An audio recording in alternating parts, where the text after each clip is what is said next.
Hello, everybody. Hello. Hold on. Hello? I'm trying to make sure the audio sounds okay here. Ooh. Hello? Does that sound good? I think that's fine. I still need to get my compressor back up and working, but you know what? For now, that's okay. Epistra?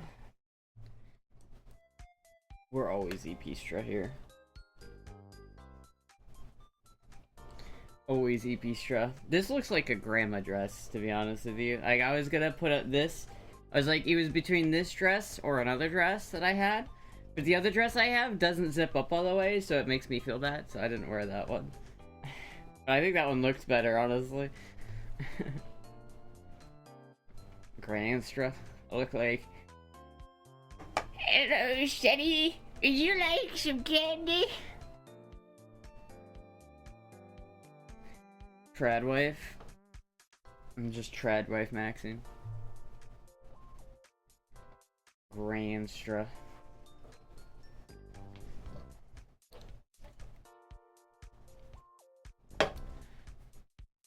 If you went to your P.O. box, your problem would be solved. Yeah, but dude, it's hard to get to the P.O. box, man. It's hard to get there.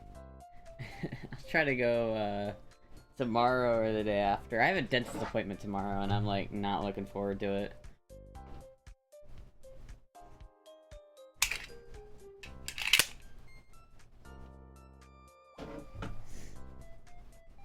Shaking my head. Well, listen, dude, it's hard. You don't have a fucking...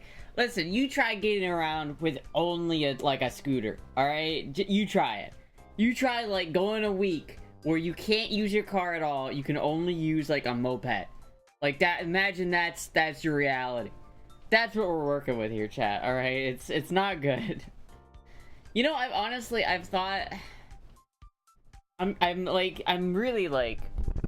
I'm not sure what I want to do about it, to be honest with you. Like, I'm almost tempted just to, like, save up some money, sell, like, the Rebel, the RX-7, and the E30, and just buy, like, a Honda Rebel 500 or some shit.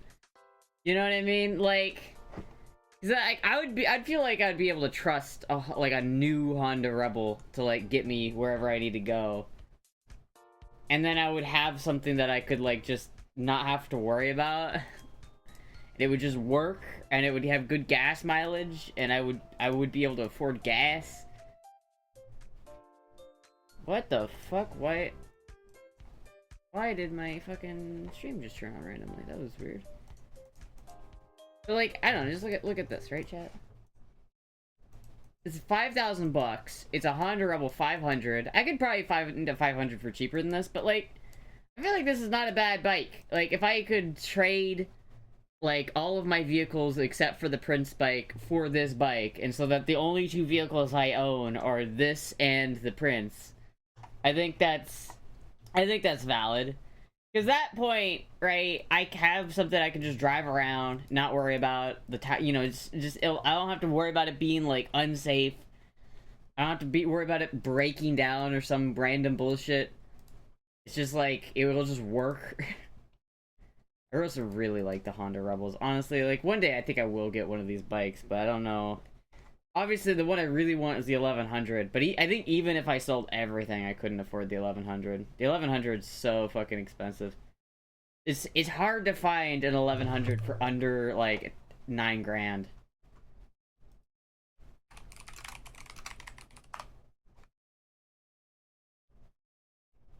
Well, like, here's ones for 75, but, like, I couldn't do 75 either. Like, I would have to be... It would have to be, like, this is, like, the cheapest one that I've seen. This is not bad. It's actually really good.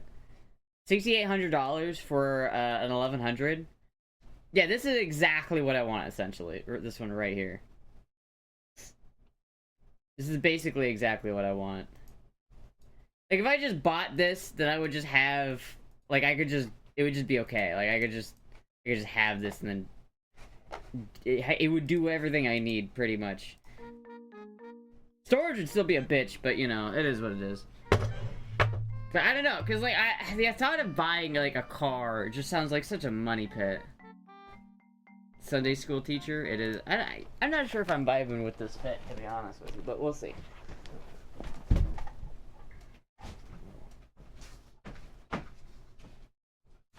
Yeah, it's just not. I'm just not vibing with it. You know what, chat? Let me go put on the other outfit, and then you can see which one you like better.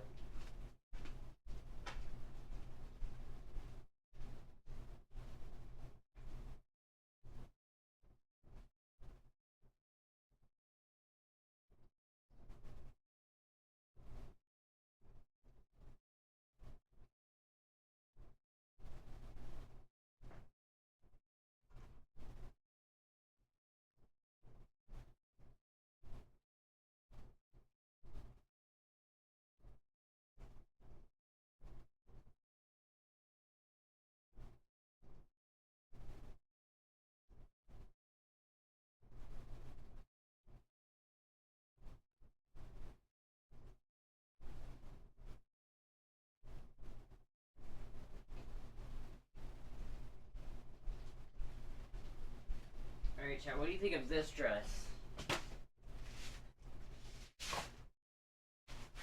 Problem is, it doesn't zip up. So, like, the back, it looks like it almost looks like it's supposed to be that way, because the open back looks kind of nice, I think.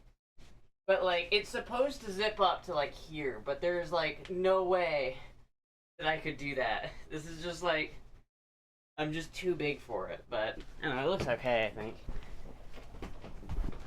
Way better.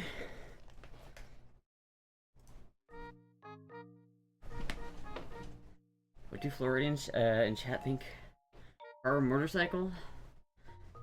I think a car's always going to be more practical, but, like, the problem is, like, the finances of it. Like, okay, I was talking yesterday about, this thing, right? Where if I sold all that shit, I could buy this car, right? And that would be okay, but think about it, chat. I could keep this car running and I could drive this car and it'd be fine. It'd be a cool car to own and everything, but think about it. This thing has a V8 in it. It would probably get, like, 8 miles a gallon.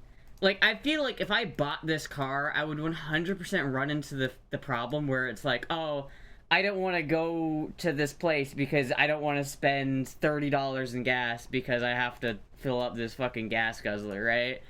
Like, I feel like I want it, but it's like, could I even afford to keep gas in this thing? Like, Jesus Christ. That's like why if I think, like, something like this, right? It's got more than enough power. I would be able to go on the highway. It's got plenty of power. I could go anywhere I want. I could tour with this thing really easily. It would just be a really good motorcycle. It'd be reliable, fuel efficient.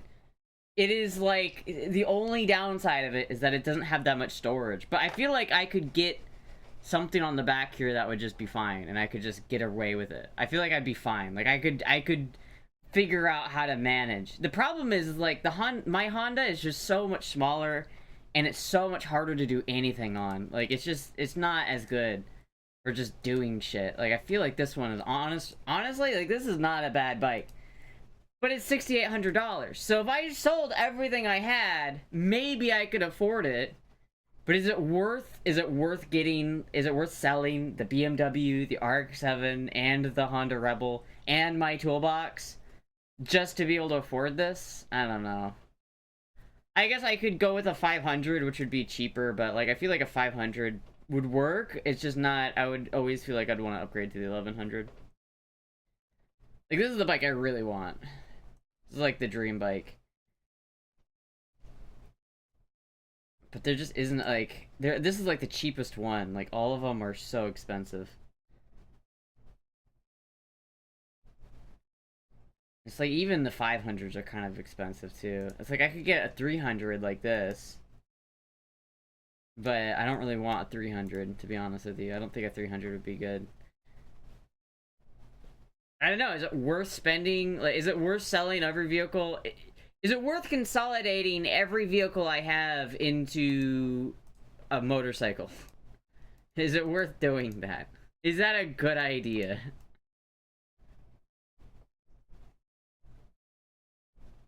I don't know, man.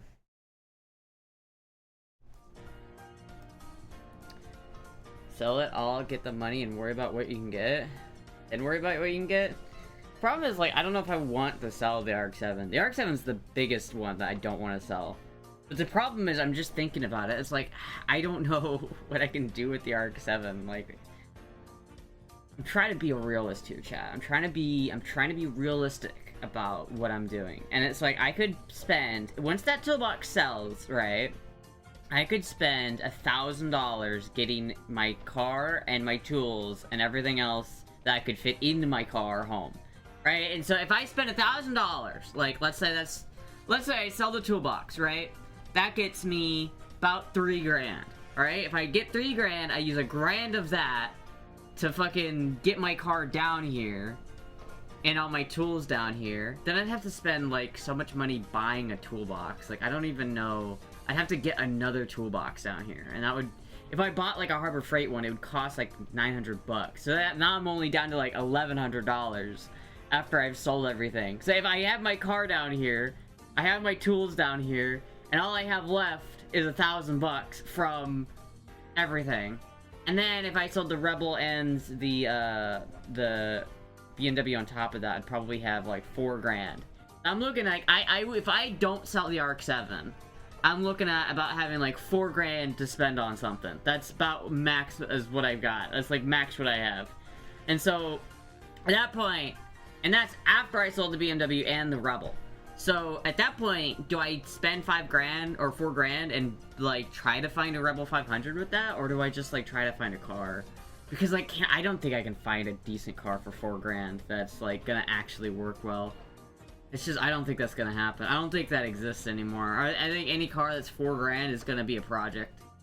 It's like, I don't want to get this Corvette because I don't really want another project, but it's, I feel like anything I get that's under $8,000 is gonna be a project. Like, no matter what.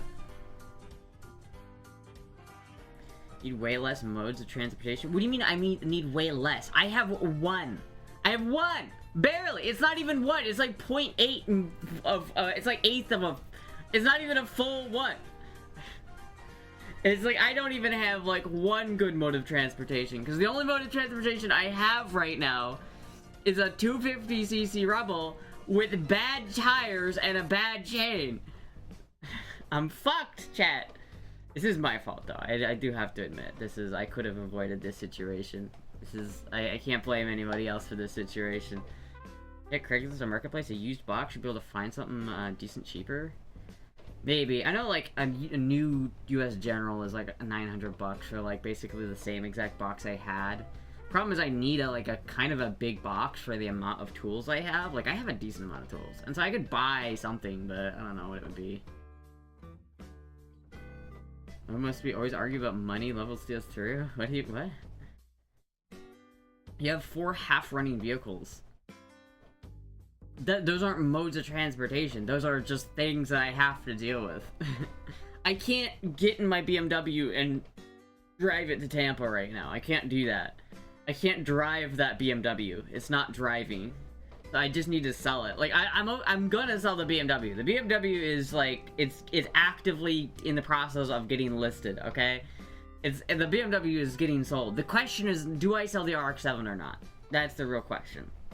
You need a reliable car? I don't think a reliable car is in the cards here, Carcat. I don't think it is.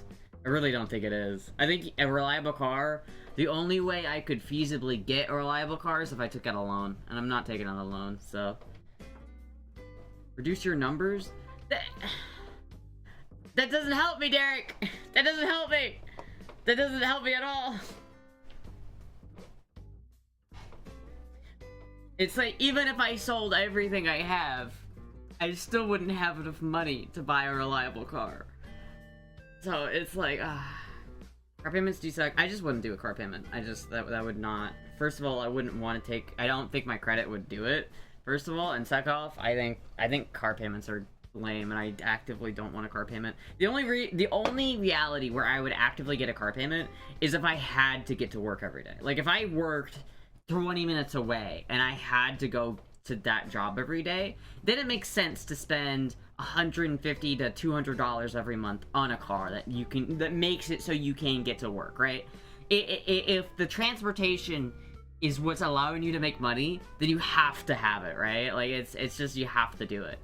And so if I did have a job where I needed to travel to, or something like that, I would have to take out a loan to get a car that's reliable enough to get me there and back, right? But I work from home, so I don't need that. I don't need a car loan, and so I'm not gonna take out a car loan. I'm just not doing it. So, it comes down to the fact that, like, I can't get a reliable car without a car loan, and since I'm not willing to take one, I don't think I can get a reliable car. So should I just get a reliable bike instead? Should I just get a bike instead? Like, should I do that?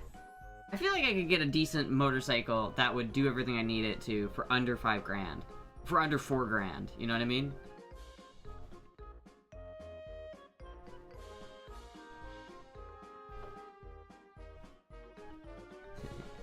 Get and N mean different things for Astra. Get and get mean different things for... What? How much to get the Prince bike up and running? Well, hopefully the Prince bike won't take too much money to get the Prince bike up and running. It's just the Prince bike, I don't know, even the Prince bike's not like... It's not gonna be that fast. It's like, it's still good, it's an 80, it's only 400cc, so I don't know how, like... And plus, it's a 40-year-old motorcycle, and so there's a part of me that doesn't want to have my only mode of transportation being a 40-year-old motorcycle. But I think definitely for the first, like, for a little bit, it's probably gonna end up being my, like, daily driver, just because I think... I don't see this getting resolved anytime soon. I think to get the Prince bike working, I just need to wait until the Spacer gets here, and then it'll probably be... It might be like $500 before I can get it running, I think. Maybe on the high end it will be like $800, and the low end is like $300. It's somewhere in between there. Somewhere in between $300 to $500 is how much I have to spend on the Purple Rain bike to get it running. Right? It's actually not that far off. All it needs is new tires, the wheel bearings to be put in it, the wheels, and then those wheels need to be put back on the bike, and then I need to make sure the braking system works. That's it. Like, I already have the master cylinder, I already have the brake line, I just need to put fluid, I already have the fluid, I just need to put the fluid in the line and make sure it works.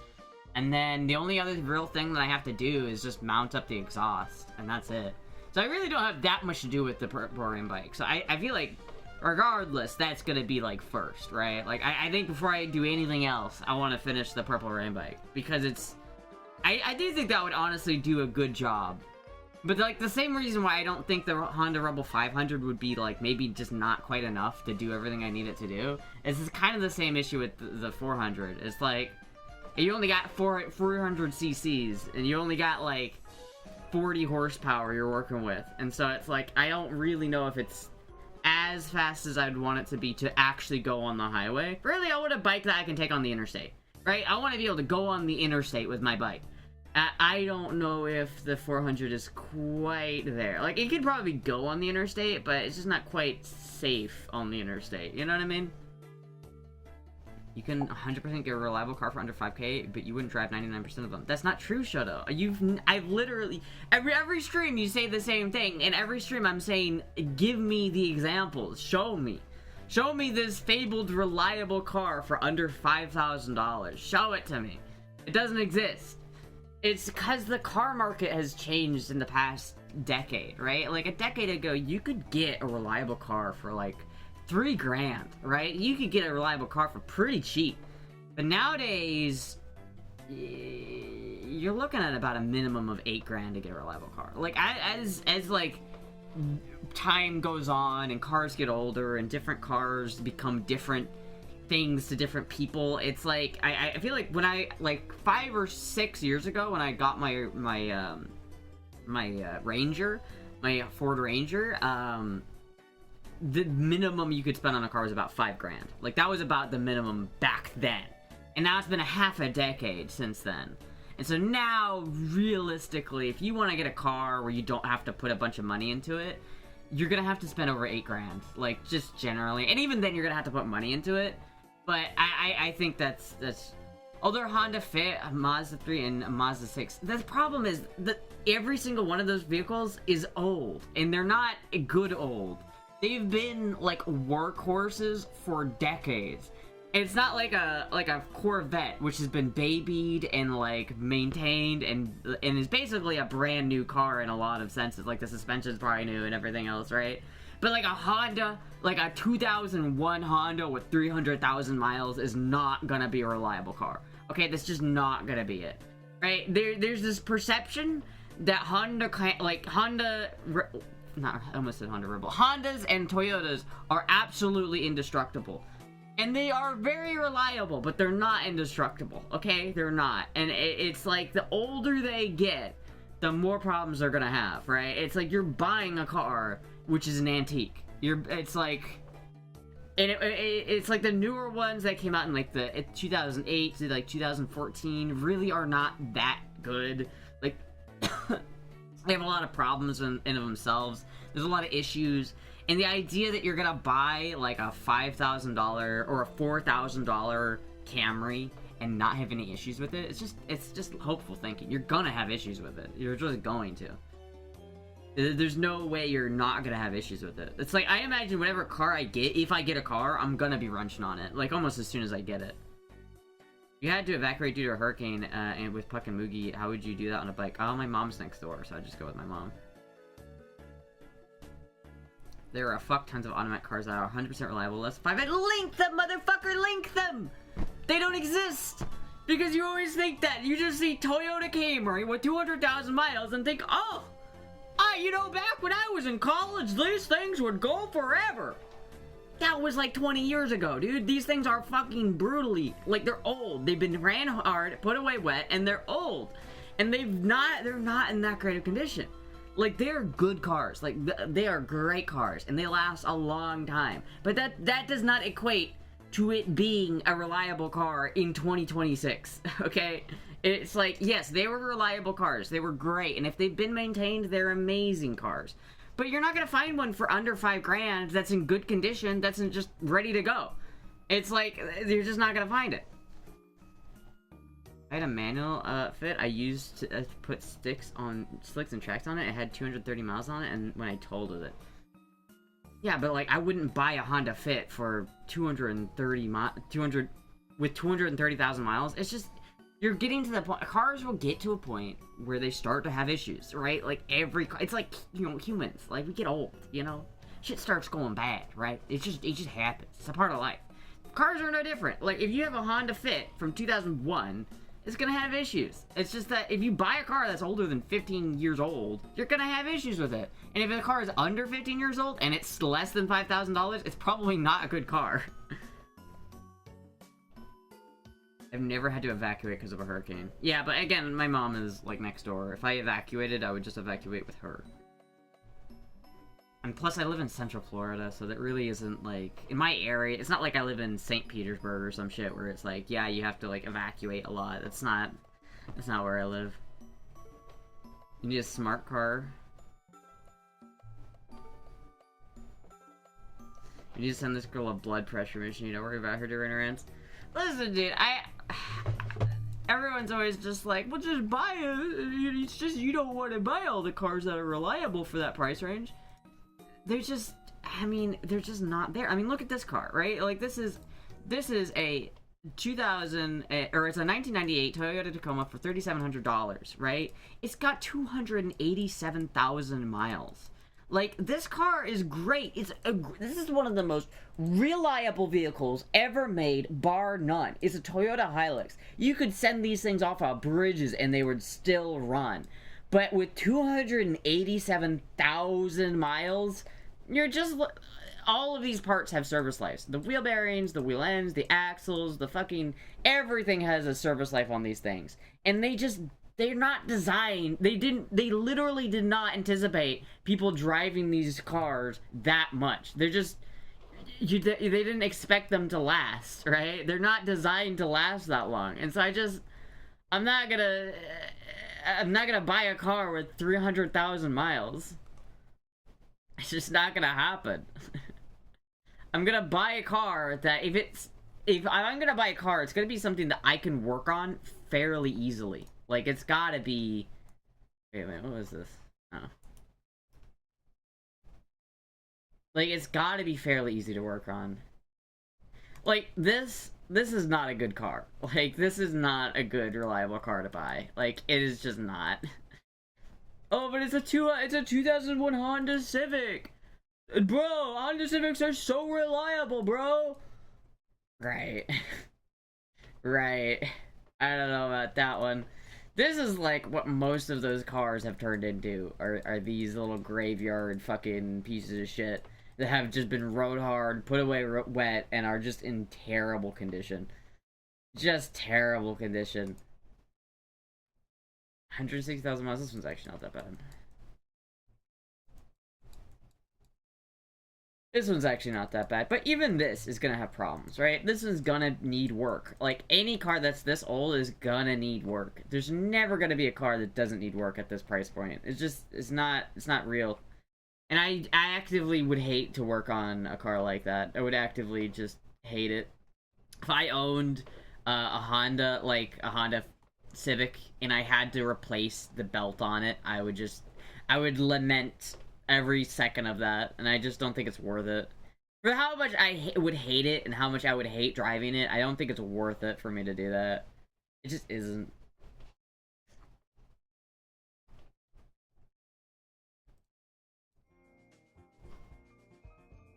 The Toyota Corolla, that's what rented, that's what rented job done? Yeah, but a Toyota, you probably rented a new Toyota Corolla. A new Toyota Corolla is not going to be under $5,000.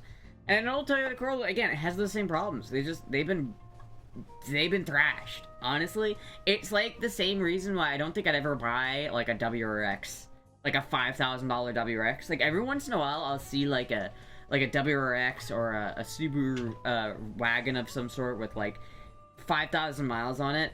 Those things, those are really good cars, and they were really reliable. Like, honestly, like a WRX that's been maintained is a really, really good, reliable car.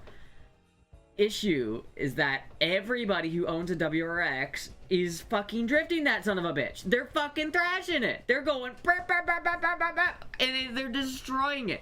There's no way you buy a $5,000 Impreza and it doesn't need new head gaskets within a year. All right, it's not a realistic proposition. All right, I wouldn't buy that car because the people who buy Subaru WRXs absolutely beat the shit out of them. They don't fucking take care of them. They just thrash them, put them hard. They turn themselves into little rally drivers, and they wrap them around trees. That's what people do with WRXs. And what people do with Honda Civics and Toyota Corollas is they drive them, and then they drive them, and then they drive them, and then they drive them, and then it starts making weird noises, and they think, oh, maybe it's a good time to get rid of this. Okay, bye. Those things have been destroyed. No one ever did, like, those cars, those early 2000s Toyota Corollas were college kid cars for the past decade or more. Like, the past 2 decades, these things have been good college kid cars. And college kids, they don't do oil changes.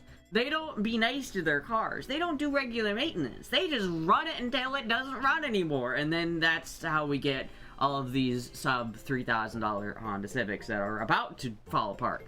And it's just, I'm not doing that. No, thank you. I'm not doing that. If I'm gonna buy a project, at least it's gonna be a cool project. You considered an upscaled version of the squirrel catapult. That's a good idea. I should do that one. I like that one. Clearly the answer is to Ellis swap and Miata. Clearly. Miatas kind of have that same problem, where again, everybody who owns them thinks they're a race car driver and it just absolutely brutalizes those cars. Murder van. This doesn't even exist. This webpage does not exist.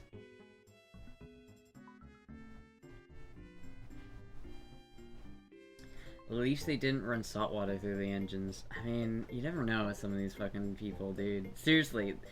When I think of a 2002 Toyota Corolla, I think of a college kid car that has 280,000 miles and that's been thrashed. In fact, I knew someone really recently who just got rid of one. They just had a car like this. It was a Toyota Camry, right? They had a Toyota Camry, and everyone's always like, Toyota Camrys are so reliable. Oh, they're so good. Every time, I had to move this person's car a couple times, and every time I got in it, I just felt the engine just go, please kill me. Please! People do not take care of Toyota Corollas or Camrys or Honda Civics. They don't take care of them. They thrash them. because they know that Honda and Toyota have a reliability for just like go to hell reliability, and that's true. But there's a limit to how much you can do that, right? If you take care, like a BMW or a German car, it's very reliable, but you have to maintain it, or else it's just not reliable at all. You have to maintain it. Japanese cars are reliable without that maintenance, but at a certain point, that will catch up with you. And so if you do the maintenance on time, and they can go 500,000 miles if you do the maintenance right, if you drive it nicely, you take care of the car. But how many Honda Civics and Toyota Corollas and Camrys have been treated with that level of luxury? If you buy, like, if a boomer buys a Z3 and loves that car and drives that car and takes care of that car, they're gonna spend the time and money to take care of it. Like, my dad had a Z4 for a long time, and he spent the money to take care of it. Like, he did the expensive-ass maintenance to make sure that car ran. I wouldn't buy a Z4 because I wouldn't have enough money to maintain it. That's just the way it is. But if you have an old boomer who takes care of that shit and does the oil changes when it needs to be done, does the service records when they need to be done, that car will be totally reliable. But people don't do that with Honda Civics. They don't. They get in that shit, turn the key, and drive. Drive until they don't drive no more. Engine whisper. You can feel it, though. Sometimes you can get into a vehicle and you can feel the engine. You can feel how everything works together. The other problem is automatic transmissions are definitely more of a... they have a limited lifespan than any of the other engine components. So if you have a 20-year-old or a 30-year-old Honda that's got an automatic transmission, the automatic transmission is honestly the first thing that's gonna go. It's just... especially automatic transmissions that are not new. Like, newer automatic transmissions are a little bit better, but, like, particularly if it's from, like, the 90s or something like that, they're not... They just weren't designed to go that long. They just really weren't, and so they don't. Like, one of the reasons why I like manual transmissions is because they're simple, and they work, and there's not... They go for a long... They outlast the rest of the car, generally, just because it's just gears. There's not anything else to go wrong. Automatic transmissions are a lot more complicated. They have labyrinths of fluid and transmission fluid that goes and affects valves, and there's solenoids that move valves and move fluid around, and there's clutch plates, and there's all these different things that are happening that all it takes is one person to accidentally, like, put the gear selector halfway in between drive and neutral and rev the shit out of the engine before the transmission just says, bye-bye! And then they're done. It's just like, it's not it. It's not it, man. But everyone's always like, you can find a perfectly reliable car for $4,000. You just have to settle for this boring car that I definitely know is gonna be a reliable car. It's like, no! I worked on enough of these motherfuckers to know that they aren't that reliable. Ask your AI boyfriend Grok to find you a reliable daily driver car with a manual transmission for $5,000. See if he can find one. That's the problem. I'm saying there isn't one. I'm saying there literally isn't one. For $5,000, there isn't. But I don't think it changes whether you have an automatic or a manual. Like, I don't think that changes. This is actually pretty cool. I like the purple. I wouldn't buy this one, though, because of the transmission specifically. So this specific car right here, I really love the paint on this. This has got a really nice paint job. But this specific model of Ford Mustang with the V6, which I imagine this has, it has the same automatic transmission that Bat Vibes had in his car that blew up. It's same problem. Where if this is a manual, honestly, I'd probably trust this car to go a long ways. Because it's got an automatic, I don't trust automatics. I really don't. I just really don't. Like, I legitimately, this is not a bad deal for $3,900 though. Honestly, this is a decent car. Again, I would probably avoid it just because I don't want to deal with any maintenance to the transmission. And it's like, I wouldn't buy a V6 automatic Mustang just because I think that's a bad idea. I love the color though. The color is really good.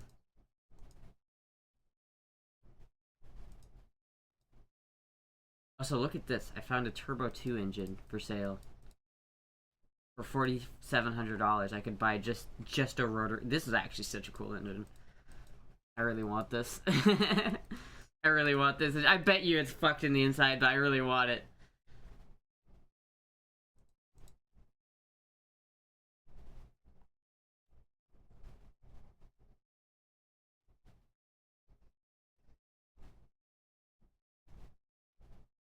I don't know, man. There's just not a lot of good cars for under $5,000. Like, maybe I could find one at some point that's good. But it's just, cars are expensive. I mean, it's just the thing, chat. Cars are just expensive. I think that if you're trying to get away from the fact that cars are expensive, you're just gonna have a bad time. Like, cars are just expensive. They're expensive to buy, they're expensive to maintain, they're expensive to just keep them on the road running. I mean, it's just, they're just expensive. It's just, it's the way it is. This dress is better. It is better. Ask him, not you, him. Wait, what? I'd love that Corvette if I wasn't 6'3". Yeah. Honestly, I really do want the Corvette. But it's like, that's the thing. If I'm gonna spend the money and I know I'm getting... At least if I bought the Corvette, chat, at least I know I'm getting into a project, right?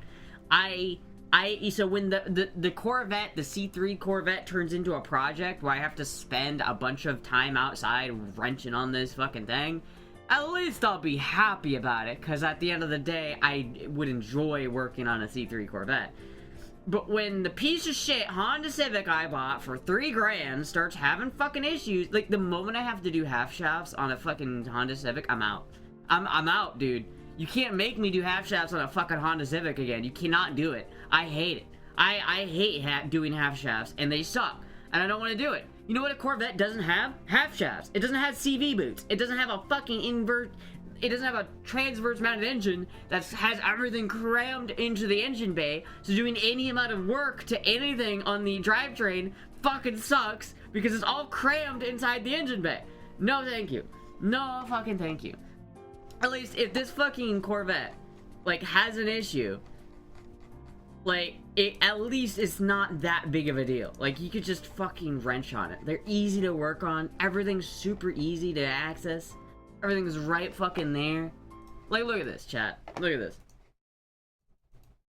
Look at this engine bay. Look at this fucking engine bay. Everything's super easy. Need to change a belt? You could change a belt in a minute. Need to change a coil? Easy peasy. Literally everything in this engine bay is easy and simple to get to. Nothing is hard. Nothing's overcomplicated. Super easy. And not only that, it's fun. Because at the end of the day, you're working on a fucking awesome-ass Corvette. But then let's say you buy a fucking... let's say you buy, like, a fucking Toyota Camry. And then look at the engine bay on this thing. This is actually a cool car. But now look at this engine bay. Try to do the fucking belt. Try to change a belt on this car versus this car, right? Imagine your belt snaps on the road, and you can coast into an O'Reilly's parking lot, and now you have to change the belt in O'Reilly's parking lot. Which one sucks more? Doing it on this one or this one? Like, oh, but it's an inline-4 Toyota, it's so reliable. But yeah, but except not really. Except it's still gonna need work, because it's a fucking 30-year-old fucking car. Of course it's gonna need work. I do like this, man. I do like this. The only problem is it's the gas mileage. If it wasn't for the gas mileage, like, I really do like this car.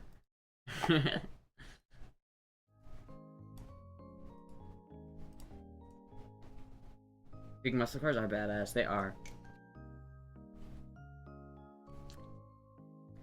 Most modern cars have everything crammed in the engine bay. That's kind of why I don't want a modern car. Like, I'm okay having a car that needs work, right? Like, I'm a mechanic. I can do work on a car. Like, I'm okay spending money on a car that I know I'm gonna have to spend somewhat considerable amount of time outside wrenching on, right? Like, if I bought that Corvette, I imagine I'd probably have to do a good amount of stuff to it. I imagine it wouldn't be that uncommon for me to be outside swearing at some bullshit on the Corvette, right? Like, if I ended up buying it, right?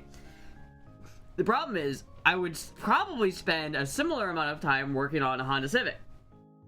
And I would absolutely, like, the idea of working on a Honda Civic makes me want to jump out of a window, while the idea of working on a Corvette at least sounds cool.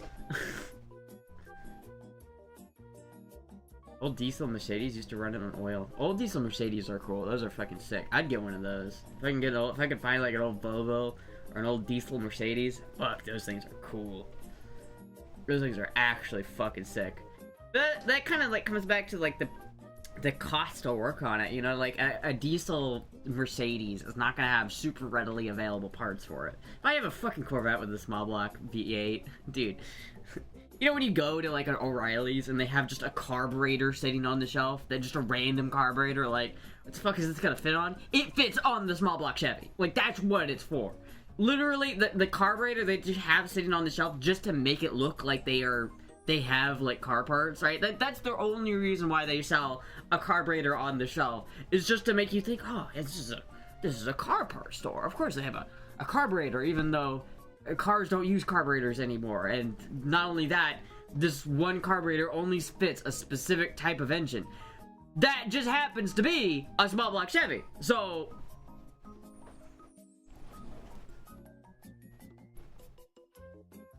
just saying, chat, it's not bad. So the question is, chat, do I sell everything I have to buy the Corvette, or to try to find something else that would be reliable, or do I keep the RX-7 and try to put money into the RX-7 instead?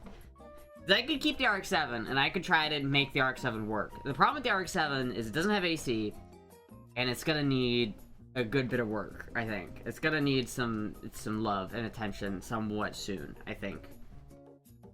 Like, maybe I could buy that twin, maybe I could just buy, chat, maybe the plan is, maybe I just buy that rotary engine. Like, what if I just bought this? And I just stuck it in my RX-7? Like, what if I just did that? That'd be kind of sick, wouldn't it? What if I just bought this engine and just put it in my car? That'd actually be fucking sick. Still wouldn't have AC, though. Still wouldn't have AC.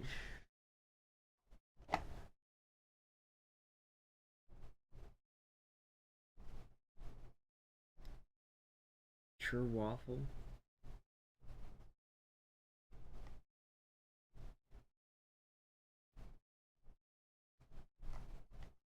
Huh.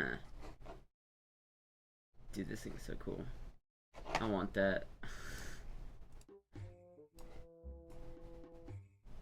You don't need AC, just roll down the windows. You say that as someone who lives in Kansas City. Not Florida. In Kansas, listen, when I used to live in Iowa, I fucking did that. I didn't need AC in my RX-7 because you just roll down the windows and you're fine. But in Florida, shit's a bit different. I don't know if you can get away with not having AC in Florida. That's rough. It's fucking rough, bro. I've done it. Like, the E30 didn't have AC for a bit, and man, it was rough. It was fucking rough.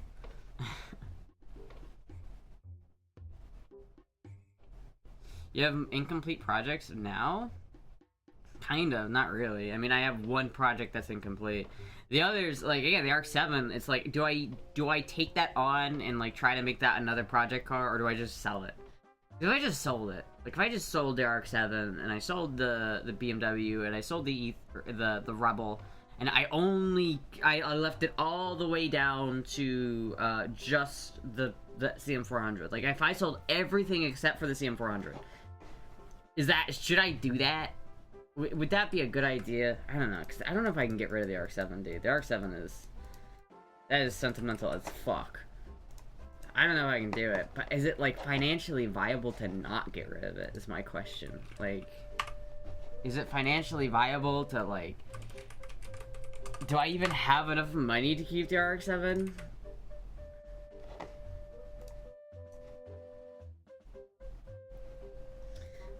Astrologic, I'm not gonna buy a car that I have to work on because I want to buy a car that I can work on. No, it's not. I never said I'm not gonna buy a car I'm not gonna work on. I fully accept that whatever car I buy, I'm gonna work on. Again, there is no car under $8,000 that you can buy and not work on. That's my whole point. Is that whatever you do... Oh yeah, please, English, please. English only, please. Everything you do, like every car you can buy for under $8 grand will need work. It just is. Like, it doesn't matter if it's a Honda, it doesn't matter if it's a fucking Camry or a Mustang. Every single one of them is gonna need work, okay? And so that's kind of where I come down to, like, I would very much so not like to work on a front-wheel drive Honda Civic. But like a Corvette would at least be fun for me to work on. Like, at least I would enjoy it. And I feel like if I enjoy it, I'm gonna be more likely to do it. I'm gonna have more fun with it. Also, it's like I can film it and make content with it, which is a lot better. Like, a Corvette's a lot more interesting to watch than a Honda Civic. If I end up having to, like, go put, like, 8 hours of work into a Honda Civic, I'm gonna end that day hating that car, and I will never want to drive it. Like, I think I would, like, actually, like, lose my shit if I had to fucking spend 8 to 9 hours renting on a fucking Honda Civic. Like, it's like, seriously, imagine I bought, like, a Camry, like a Toyota Camry, and then as soon, like, a month into me driving it, I noticed the CV boots need to be replaced. I would have a mental breakdown. I would literally have a mental breakdown. I couldn't do it. Because, like, if I had to do that job on a fucking Honda Civic, and I just had to do it, I had to pay all the money for it, just so I can continue to drive a Honda Civic, I would lose my mind, chat. I would lose my fucking mind. I would not be able to do it. Kansas humid is rough? Not like Florida humid, though. I mean, Kansas is, don't even compare Kansas to Florida. Get out of here. Not in terms of heat. Challenge accepted. I don't know, that's just kind of the way it is, unfortunately, where it's just like there isn't, I think in the modern used car market, there just isn't a lot of used cars that I could afford that are not projects. I think whatever car if I were to buy a car, if I were to sell everything I have except for the Prince bike and buy a car, I would be buying a project, no matter what. I don't think I have enough money, even if I sell everything I have, to not buy a project. I think realistically, if you actually don't want a project car, you're really gonna have to spend anywhere from $8,000 to $10,000. And I think honestly, 8's a little bit low. I think honestly, 90% of the time, the only way you're gonna get a car that just runs reliably without having any issues is you're gonna have to spend over $10,000. You just are. There's no way around it. That's just the way it is. This is the way the used car market is right now. There just isn't good, used, reliable cars for cheap anymore. 10, 20 years ago, you had the Toyota Camrys. You had these cars that were, at that point, only about 10 years old, right? They were only 10 years old. They only had 60 to 150,000 miles on them. They were decent cars, and you know what? You could buy them for dirt cheap, and they would run forever. But now, we're at the end of those cars' lifespan. And so it's like all of those cars are now turning into project cars. So if you buy a Honda Civic in 2026 that has 200,000 miles on it, you're buying a project car. Especially if it's an automatic transmission. Honestly, buying a car that old with an automatic transmission is just a terrible idea. Like, I just don't do it. You're asking to just get devastated by a $2,300 like transmission bill. Like, I do not trust an automatic transmission that's that old with that many miles. No, thank you. Would you change your Mormon cosplay? I didn't like the Mormon cosplay. It was too Mormon. I felt like I was in a nursing home. Is there any neighbors getting rid of their old cars? People tend to take their cars and don't drive much. Actually, my neighbor is getting rid of his truck, and his truck is fucking perfect. It's a 1989 Chevy C10, and I don't know how much he wants for it though. I don't know when he's selling it, if he's actually gonna sell it. He's talked to me a little bit about selling it, and I've mentioned to them that I would be interested in it. I just don't know how much it would be, right? It's not quite problem solved, Derek, because it's like, I don't know if he's selling it, and number one, and number two, I don't know if he's selling it for a price that I would pay. If he could reasonably ask like $5,000 to $6,000 for it, and I just wouldn't pay that for it. I wouldn't. If he asked for $5,000, I think that would be too much for me to pay for that car. But not for someone else. I think that there is somebody in Florida who would pay that much for that car. So it's not like he shouldn't put it up for that much. But I just don't know if I can afford it if he does want to sell it. Now, there is a chance that he could sell it for like $3,500. And at that point, I might move in. Because it's honestly a really cool truck. Like, it's actually sick. It's a really cool truck. It's really, really nice. I know it needs a resurfaced flywheel. Because the flywheel is slightly warped so that it needs to be resurfaced. So that's kind of a whole project. So if I did buy it, again, it is still a project car. I would have to buy it, then take out the transmission, and then put a new flywheel on it, and probably a new clutch at the same time. But that's actually a decent option. Like, that's actually, like, a good option. It's simple, it's easy to work on. The first gen C10s are actually more desirable because they're kind of more bulletproof than the second gen C10s, which are the more rounded, plasticky ones. It's a really good car. Or it's a really good truck. Honestly, I think it's sick. So if he doesn't sell it and I have the money, I would probably try to buy it. Move in his place? No, I wouldn't. No. That's not what I meant. I meant move in to snipe the car, not to move into his... He's leaving. He's literally moving. That's why he's selling it, is he's moving. Should ask the price? Well, that's the thing. He's, like, talked to me about it before, where he's, like, he even compared it to, like, my BMW. He's like, well, it's like your BMW. It's like, I want to sell it, but I also don't want to sell it. Like, so I'm not even 100% sure he's going to sell it, right? Like, there is... it would be entirely possible that he just changes his mind and is like, yeah, I actually really like this truck and I don't want to get rid of it, so I'm not going to. And that's totally legitimate, right? That's a legitimate option that he has, and he could totally do that. And yeah. I know, chat. I'm ranting too much about this. I need to focus on something else that's not cars, because it makes me upset when I think about my vehicle situation. Okay, I need to move on.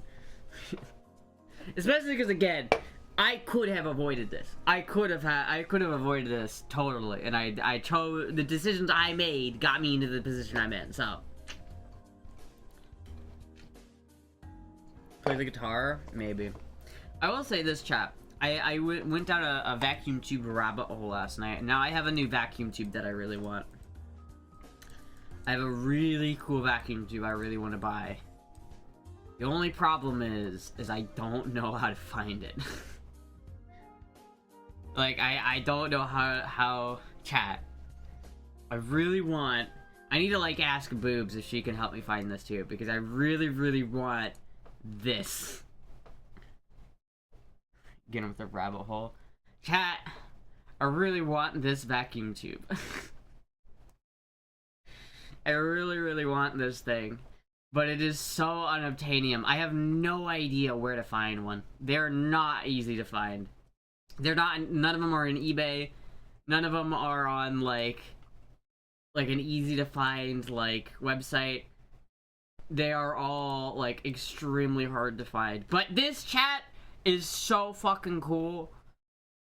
I really want one of these. If I got this tube, chat, I could build... I don't know if you remember, last time I was autistically obsessed with electronics. I don't know if you guys can remember, but I've always wanted a pitch shift pedal, right? One that, like, can just raise the pitch of my guitar with the pedal. I think that's really cool. And they make them, they're called, like, the Digitech Whammy is that pedal. It's what I want, essentially, is a Digitech Whammy. The issue with that is that the Digitech Whammy is expensive. And also, it uses a computer. So it actually takes in your signal and then uses the computer to modulate it up or down. So it's not analog at all. I really like analog technology. I want it to be fully analog, fully vacuum tube based. I want no computers, no transistors to do anything like that.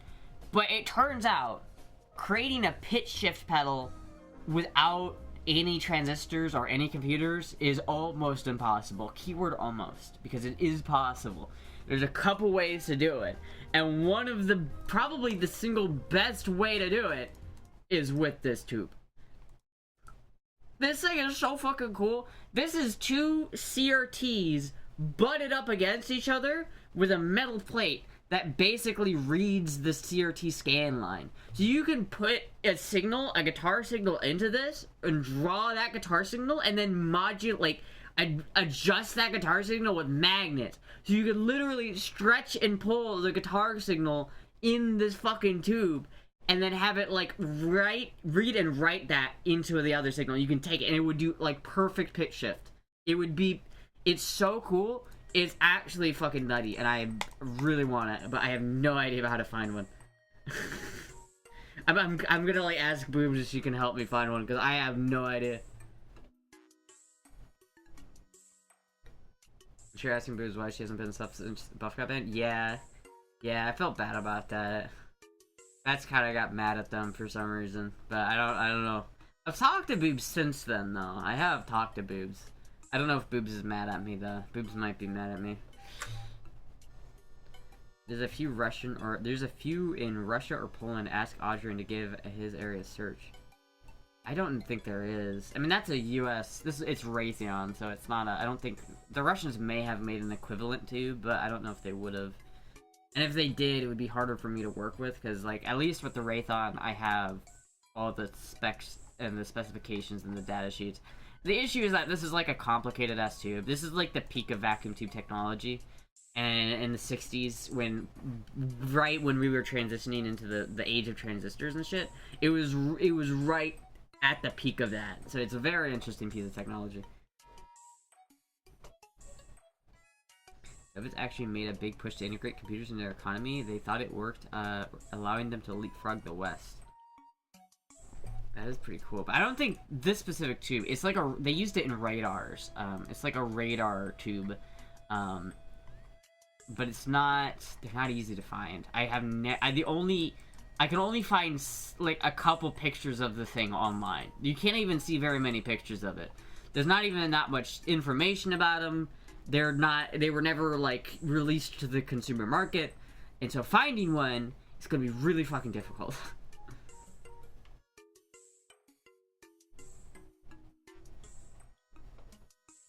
There are people on the left now that say that AI will enable a command-style economy, or hoping that AI will enable a command-style economy. What is a command-style economy?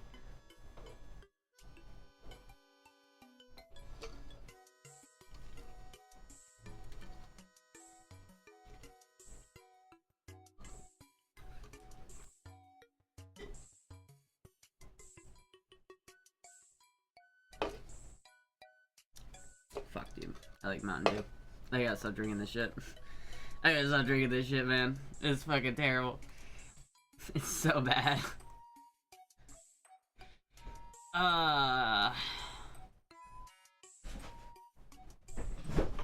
wonder if I can search maybe if I just find another tube that does the same thing.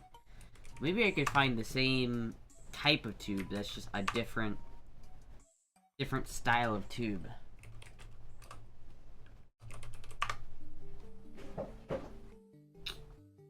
I don't see anything.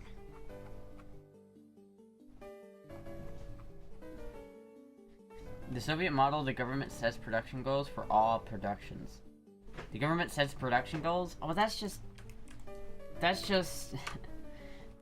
the I don't want to go off on that much of a rant. I know I just ranted a bunch, but like I don't want to I don't want to go down that rabbit hole. That's just the government owning the means of production, which is communism. Hello, Moogie.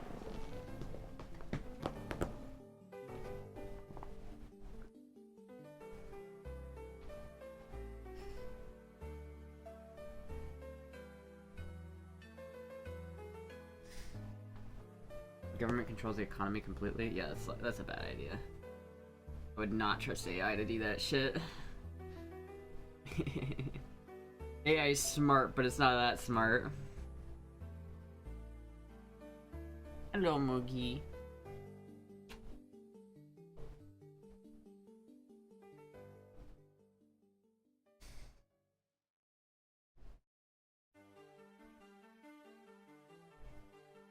Hello, Moogie. One day. I don't know about that, man. AI is kind of like on a... It's got an S-curve. So AI, like... You know, it started off pretty slowly, and then it like, got really good really quickly, but now they're getting diminishing returns. So it's like... The more they put into, like... AI, they realize the more they could get from it. So it's like, if you take your parameters from like 100 parameters up to 1,000,000 parameters... you're gonna get like a lot better result. But then if you go from 1 million parameters to like 10 million parameters, you're gonna get less of a like increase in, you know, how good the results you're getting. It's like it becomes it becomes really like you get diminishing returns after a while, you know, and so you have to like. It will keep getting better, but it's gonna slow down, I think. It's not gonna be as quickly. Like, it was getting so good so quickly, but I think we're past that.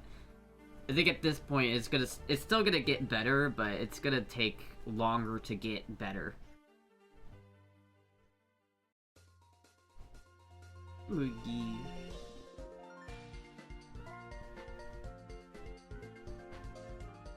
Hey, Moogie.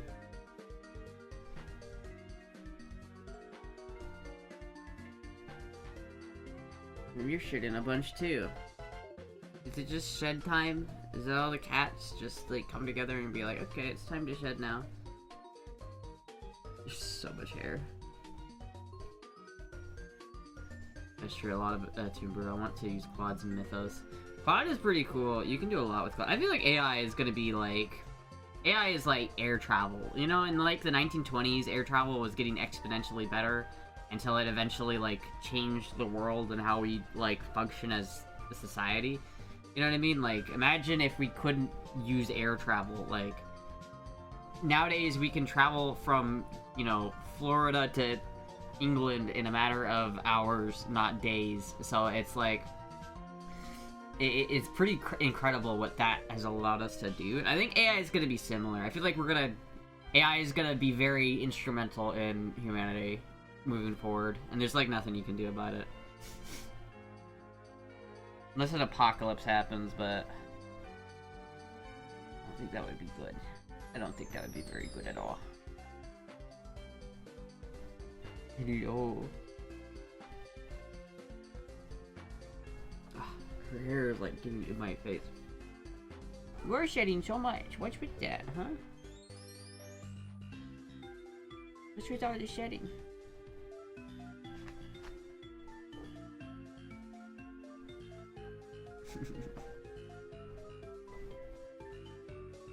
Fuck, dude. I do want to find this tube, though. I don't think I'm going to be able to find it. I think the best option I have is to try to recreate it, but I think making homemade tubes is a very easy endeavor. I feel like that's a very complicated and difficult thing to do. People would use AI for horrible things. People already use AI for horrible things. I mean, that's just the way it is. The issue, I think, the biggest, like, scary part is that it's, like... It's gonna get to a point... Well, it is to a point where now it's, like, you can't trust this shit you see. It's, like, nowadays, like, AI is getting so good at replicating, like, you know, camera footage and, like, CCTV footage that, like, you can fake a video of someone doing something and then claim they did it, and by the time anyone disproves the video, the damage has already been done. So it's like, you can do a lot of crazy shit with that, and then you can, like, I don't know, I feel like video, it makes it so the overall trust in what you see online goes down, and I feel like that's kind of scary, where it's like, you don't actually know if what you're seeing on the television is real, or if it's just AI. Which is kind of scary. It could be reverse Google search. What? There already is reverse Google search. You can just do that.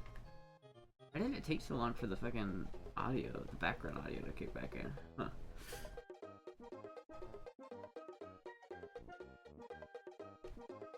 Good job, Moogie.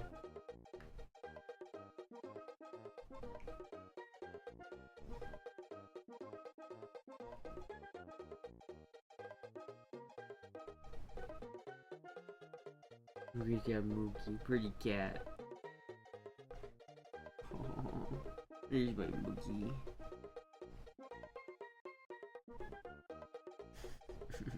She's shedding so much. I don't know if you can see how much cat hair is on me right now. It's ridiculous.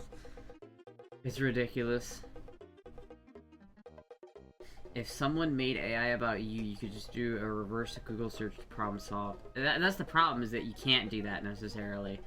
Like, if somebody who has enough money wants to create an AI, like, video of someone doing something bad, right, they could just do that. And it's gonna get to a point where you're not gonna be able to tell that it's AI. Like, right now, I know that there are, there are programs that can detect if something was made with AI, but I feel like over time, that will become less and less viable. Like, I feel like as time goes on, I feel like it's gonna get less... It's gonna be harder for even other computers to know what is and isn't AI. Because, like, imagine if you take an AI video and then you play it on a CRT and then you film the CRT, and AI isn't gonna be able to tell that the original video on the CRT is AI anymore, because it just can't tell, right? You've created a layer of, like, of stuff that makes it, that confuses the AI. The AI, again, will get better, and it will still maybe be able to tell the difference, but at a certain point, we won't be able to know what is and is not AI. And so I feel like that will kind of revert us to a stage where we just... Kind of like before the 90s, where you never really knew what you were seeing was real, and, like, the TV was a thing, but you couldn't just go online and see real shit happening all over the world. Now it's gonna become... There's gonna become, like, a level of doubt that anything you see on the internet is actually real.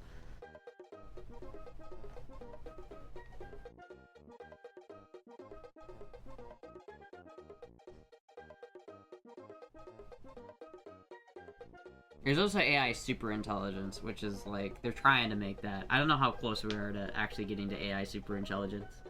Because, like, if you listen to, like, OpenAI, and you listen to, like, the people who are in the industry, they're like, we're super close to super intelligence, we're right there! And it's like, well, are you?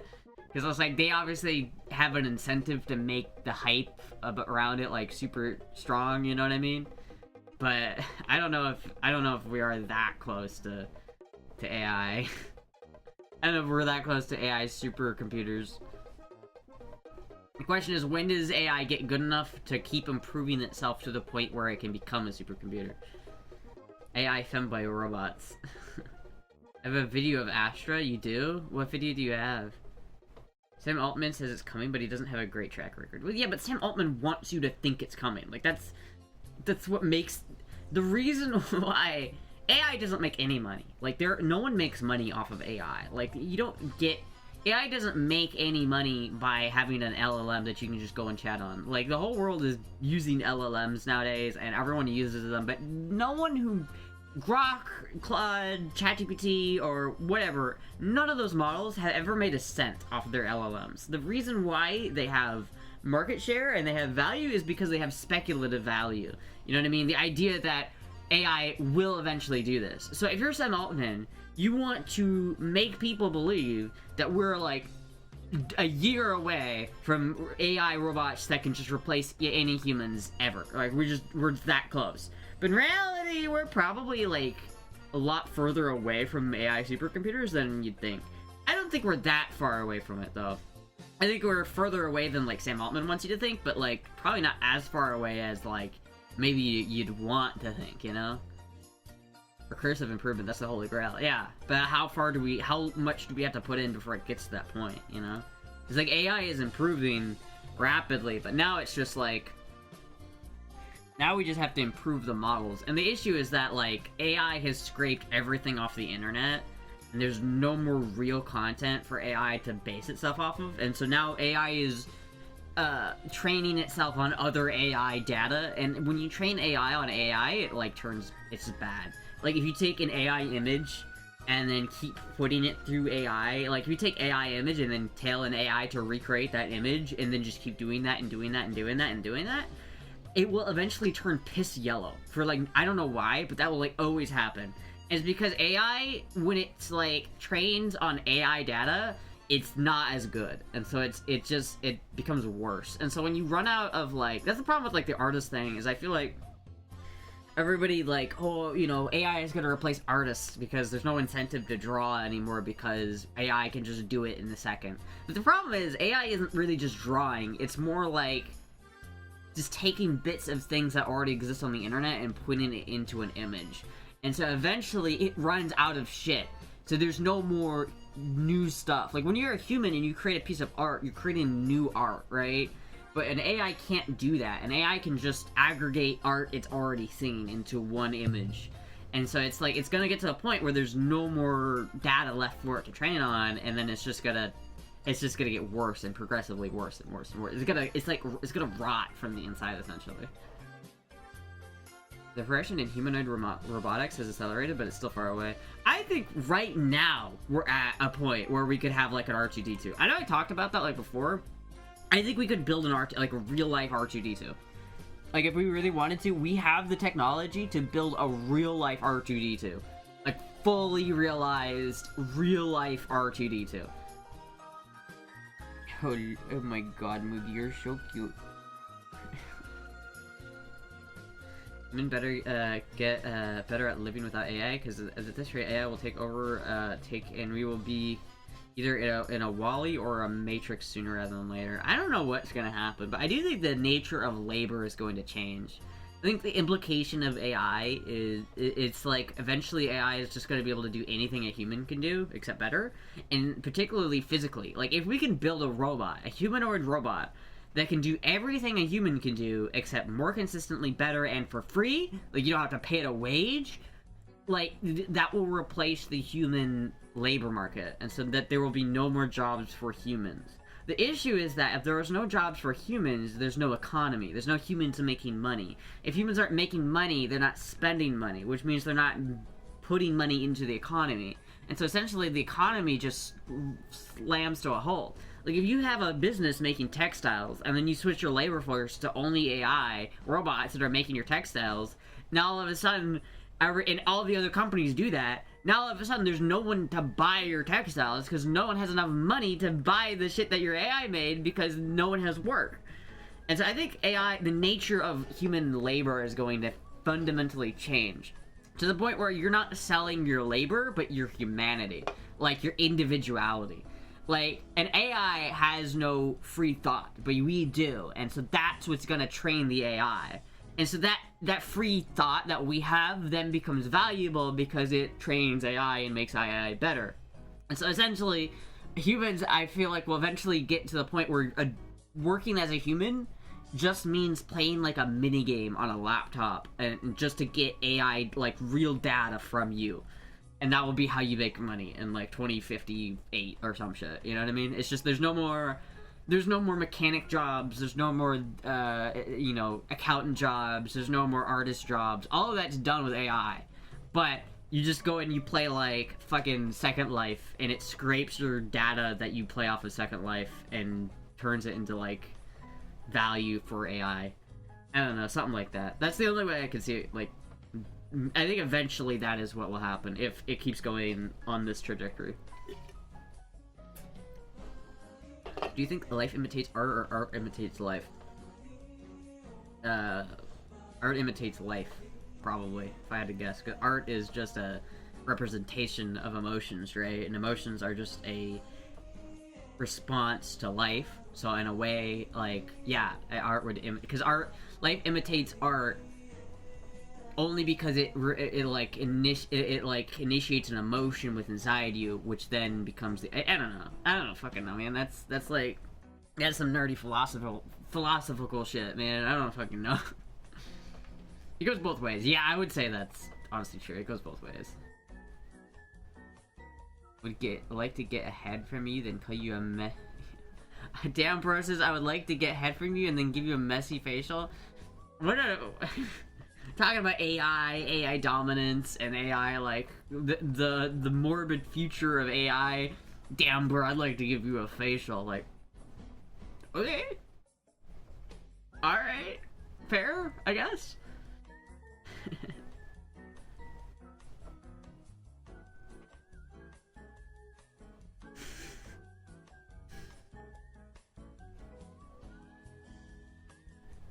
This cat, dude, she's so... I just love this little cat. She just likes to sit here, and she just likes to chill. Hello, my little kitty cat.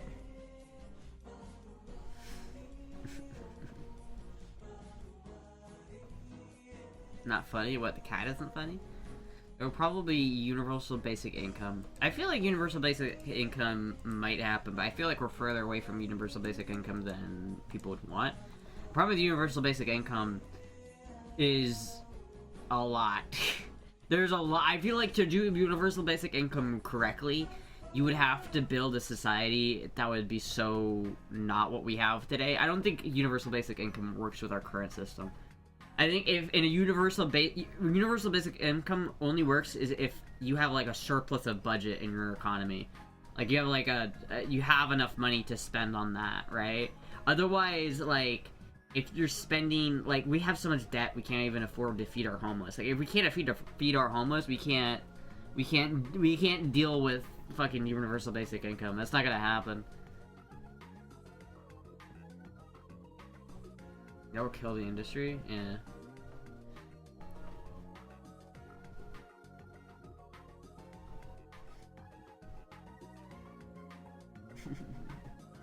Hello, monkey.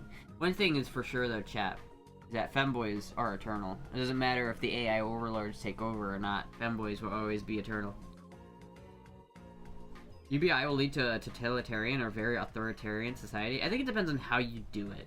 I think universal basic income could work in a really well-organized system, but I feel like UBI only works in a system that is already kind of a high-trust society that enables you to do better. So it's like you can survive off of universal basic income, but the societal pressures oftentimes like make it really easy to get out of universal basic income. Because if you have like right now, if we made universal basic income, half the population would stop working and then we wouldn't be able to afford the universal basic income. It's kind of what happened in Venezuela, is that they had all these like social programs in like the early 2000s that everyone was like, yeah, we love these social programs, and then the government ran out of money and stopped being able to pay for those social programs, and then everyone got mad at the government because they stopped giving them the social programs, right? So it's like it's kind of the issue, is that like socialism in general is expensive, and so you have to have an economy and a financial backbone strong enough to lift up whatever socialist thing you have. Because like obviously there are social programs that you have to have, like the prison system or the mailing system or whatever like that, but you still have to pay for those things. Those are expensive, right? We have in America, like we spend how many of our tax dollars on specifically the justice system, right? Like the justice system is a social program that the federal government has for our society, but we still have to pay for it. You know what I mean? Like federal prisons are paid for by US tax dollars. So there'll be a social credit system and monitoring people so they don't get high and watch porn all day. If people don't get high and watch porn all day, fuck, dude.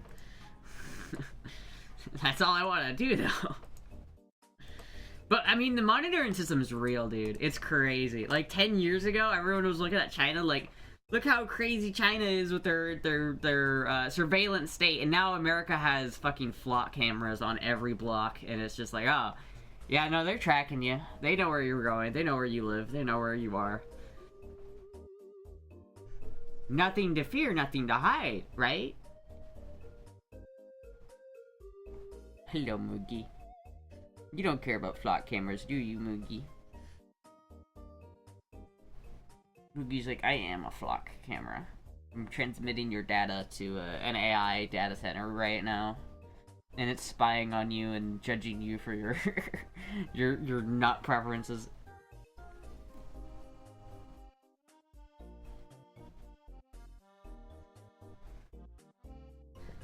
At least 2 or 3 deviations smarter than me, but I can feel he can be naive sometimes. Who? Elon thinks AI will lead to super abundance with resources for everyone. Well, Elon Musk is autistic. Very autistic. And he's also addicted to ketamine. So, I don't know. I think Elon Musk is definitely, like, very smart. Obviously, I think you don't get to the position that Elon Musk is in without being very smart. But at the same time, I think you don't get to the position that Elon's in without also being extremely egotistical. And I think that ego maybe kind of conflicts with the intelligence, you know what I mean? Where he maybe thinks he's intelligent on this thing because he is intelligent in general, but in reality he is actually just being naive because his ego is making him blind to the fact that it's not quite that simple. But I don't know, maybe Elon just knows shit that we don't, and maybe it's just, yeah. Maybe, chat, what we should do is we should have that every like person that's born has an AI robot given to them. and that AI robot will do all the labor for them and make money on their behalf. And so the AI robot gets a wage, it gets all of that shit, but it just sends that wage directly to the person who's assigned to that robot. So you just, it creates like a specific amount of value in society by doing labor and shit, but then it also is just sending that money to a human being that can actually then spend that money. Sounds very communist. Doesn't sound that's not communism at all. That's just a weird, I don't even know what you'd call that. That is like a weird society, because that's not communism. I don't know what that would be. That'd be weird though, right? That'd be like some dystopian, futuristic shit. The moment you're born, there's a robot that's manufactured to just do work for you, and so the moment you're born, this robot comes off the factory line and starts doing something in the private sector. Like, I don't know, maybe it works in an oil rig, and it just does that all day, you know? And it's just a robot, but it's owned by this human being. And so that human being makes some money via just having this robot, and so then then this human being makes money, and so then that human being can spend that money so the economy doesn't stop. But then you also have, I don't know. Fuck, I don't know. If I give Astra a personal robot, it would make her lazier. Sounds very communist. Kids will get a personal AI supervisor guardian.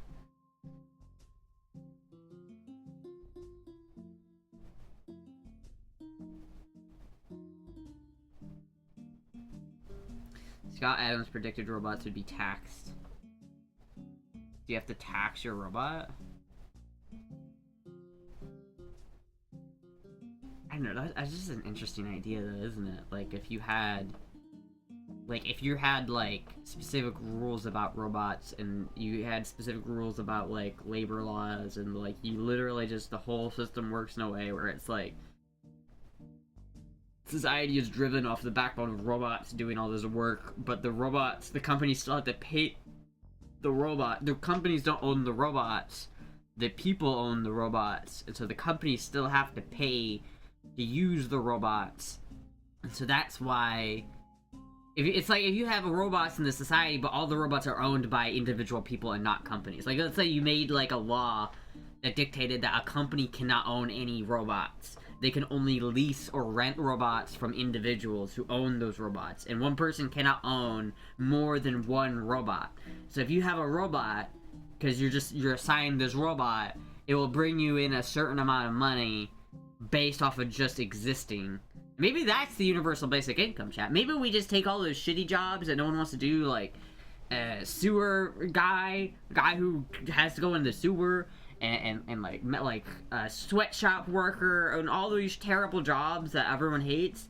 What if we just make robots do those jobs, and just give everyone a specific robot, and make it so that corporations can't own robots, and only individuals can own robots?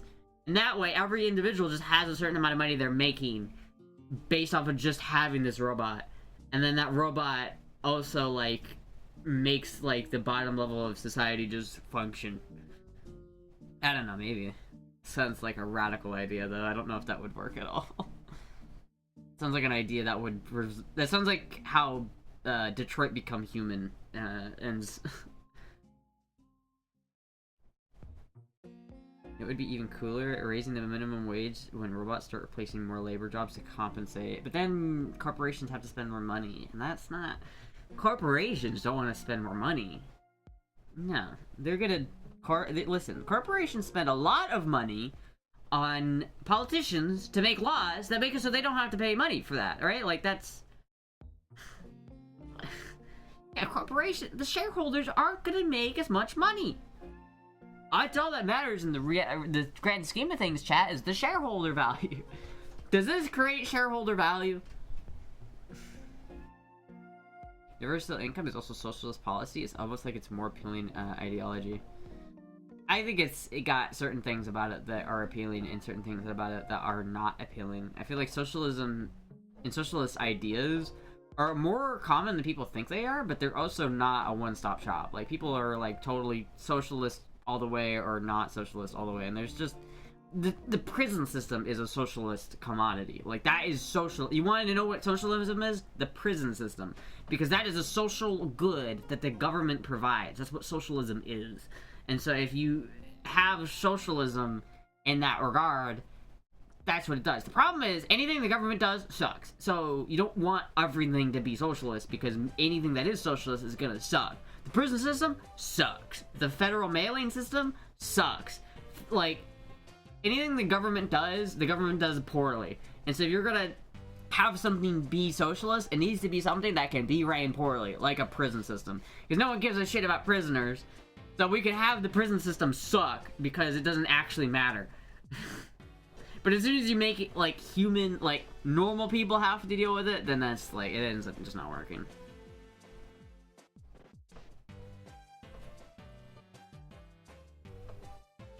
Astra thinks Skynet won't take control over anything AI. Why does America have the highest inmate population? You realize how much bigger America is than UK? That's such a bad example. Do you realize how big the, like, USA is? Hello, Moogie. Aren't, like, all of the prisons in England, like, overflowing? Isn't that a thing? Like, isn't that, like, a real, like, problem where the prisons in England are, like, actually overflowing and they just straight up don't have enough room for people? Isn't that a thing? Or they're just letting people go just because they literally don't have room for them anymore? Isn't that a thing that's happening in England right now? So you know America is like 20 times the size of England, right? China has the biggest population, checkmate. Because China has the biggest population.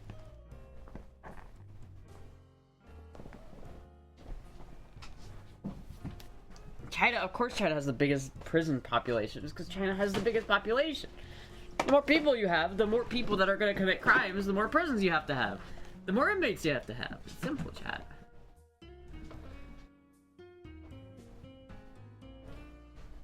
Do you really want the answer to that? Well, in the 1980s, Reagan, 1980s, Reagan did something, and then certain things happened, and now there's a big prison population, and it's something Reagan, something, I don't know, Nancy Pelosi, something, I don't know. Fit check.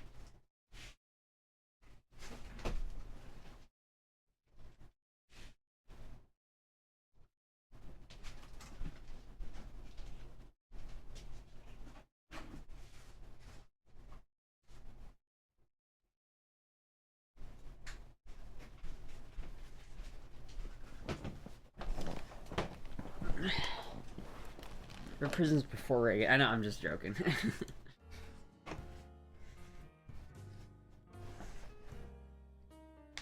Blue dress is better than Grandma Fit? Yeah.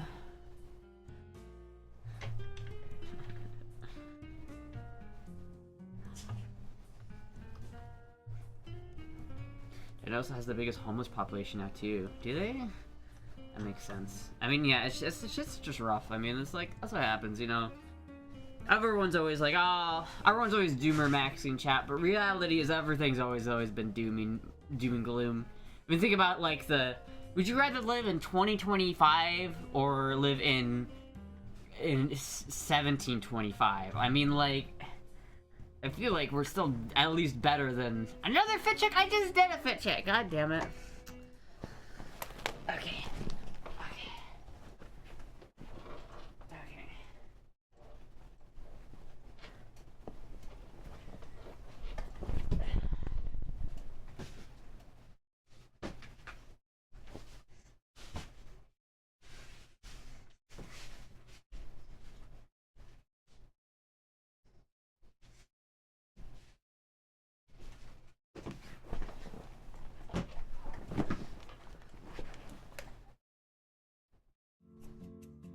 America's always been more violent than Europe, thanks to demographic differences. I don't know if that's exactly true. I feel like you can't compare how violent Europe is compared to the US, because the US is still bigger than the entirety of Europe. Watch streak 123 over 125. The dress is a hit. It is a good dress. I just wish I could fit in it. I feel like I was estranged by it because of the different culture back then. Well, yeah, but it was also like, that's back when they had like workhouses where they literally, a company would build a big house that was designed to make it, to give work to poor people. Like literally they had these houses where they had working conditions that were supposed to be so terrible that the idea is that it would make people work to get out of poverty. But in reality, all they could do is work at that job, and so it was sucky and shitty on purpose, but they just couldn't do anything about it. And so they had, these poor people had to work in these awful conditions just because rich people were fucking assholes. Like, that's pretty fucking bad. But it's like, yeah, it's always been like that. This is a tale as old as humanity, man. It's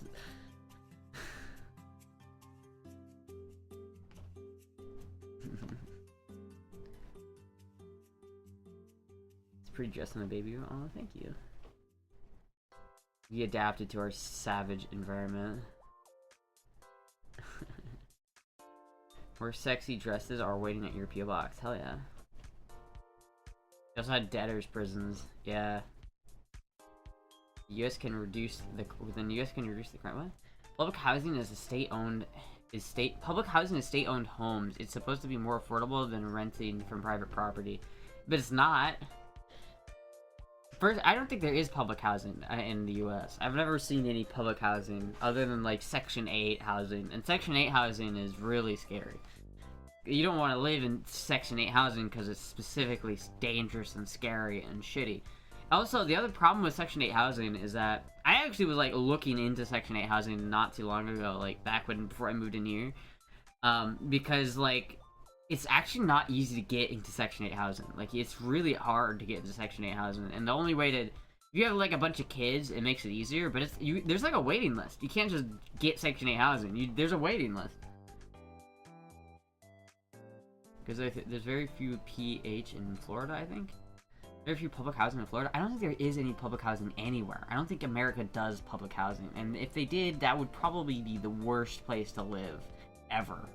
I would think a government, again, everything the government does is shitty, right? The government sucks at everything it does, right? The government is not good at doing anything. And so if you're like, well, the government will take care of us, the government will do a terrible job at that. The government should not be protecting or taking care of its civilians. It's just not what the government should do. There are public housings in the U.S.? There are? Where?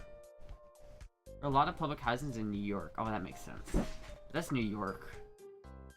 New York has the largest public housing system, but I feel like it's New York. And how many of those are good? I feel a lot of those are dog shit. And plus, then you have to live in New York, and that would be the worst. I've already checked all that shit before. It's not as easy. It's not as easy as it seems to get government assistance. Honestly, it's really not as easy as it seems. Or at least not for me, it wasn't. There was one program that really helped me out a lot, which was really nice. But it was like leftover COVID funds.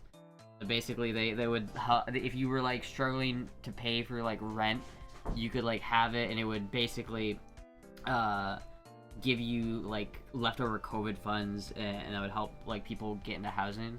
That's how I like broke the lease at the last place I was at, and that's what allowed me to get out of the last apartment I was in, which was really nice. Honestly, that shit came in clutch. But that was after I was trying to do other shit for like a while to try to find like some way I could like make it work. The problem is like, especially back then, I was living with Bats, and Bats was like employed, and so if anyone is like making over a certain amount of money in the household, they just go nope. Also, SNAP and benefits are like really kind of dumb. Like I've seen those signs where it's like you can use EBT at McDonald's. It's like you should not be using. Why do we allow EBT to be used at McDonald's? That's bullshit. You should not have EBT EBT should not be allowed to be used at fucking McDonald's. That's dumb. They don't have a dog shit, but it's still better than being homeless. Yeah. Yeah, I don't know, man.